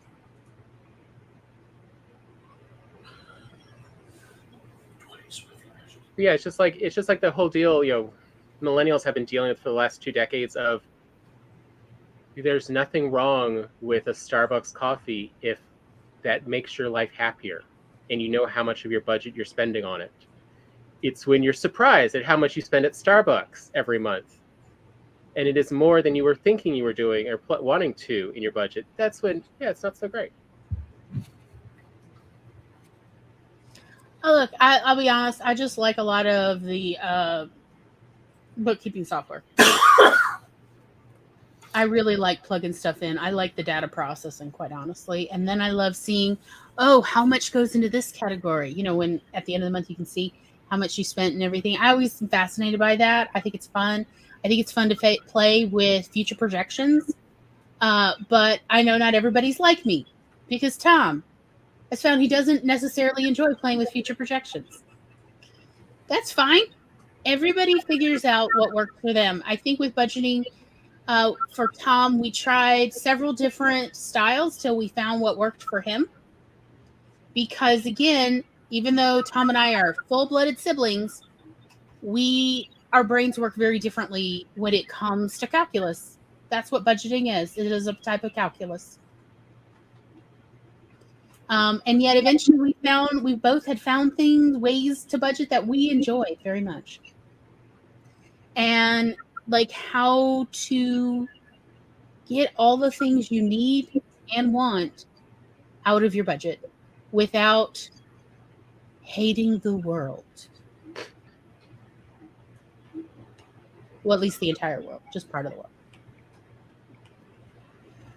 So Tom wanted to talk to his younger self about it, so that's what we're going to talk about next week. I hope everybody will join us and share their tips and tricks and what they have learned about what kind of budgeting works for them and their brain. Because again, there's a lot of different ways to get to Rome. There's no one way. There's dozens, if not hundreds of ways. And maybe you'll get some ideas too. So we'd love to see you next week.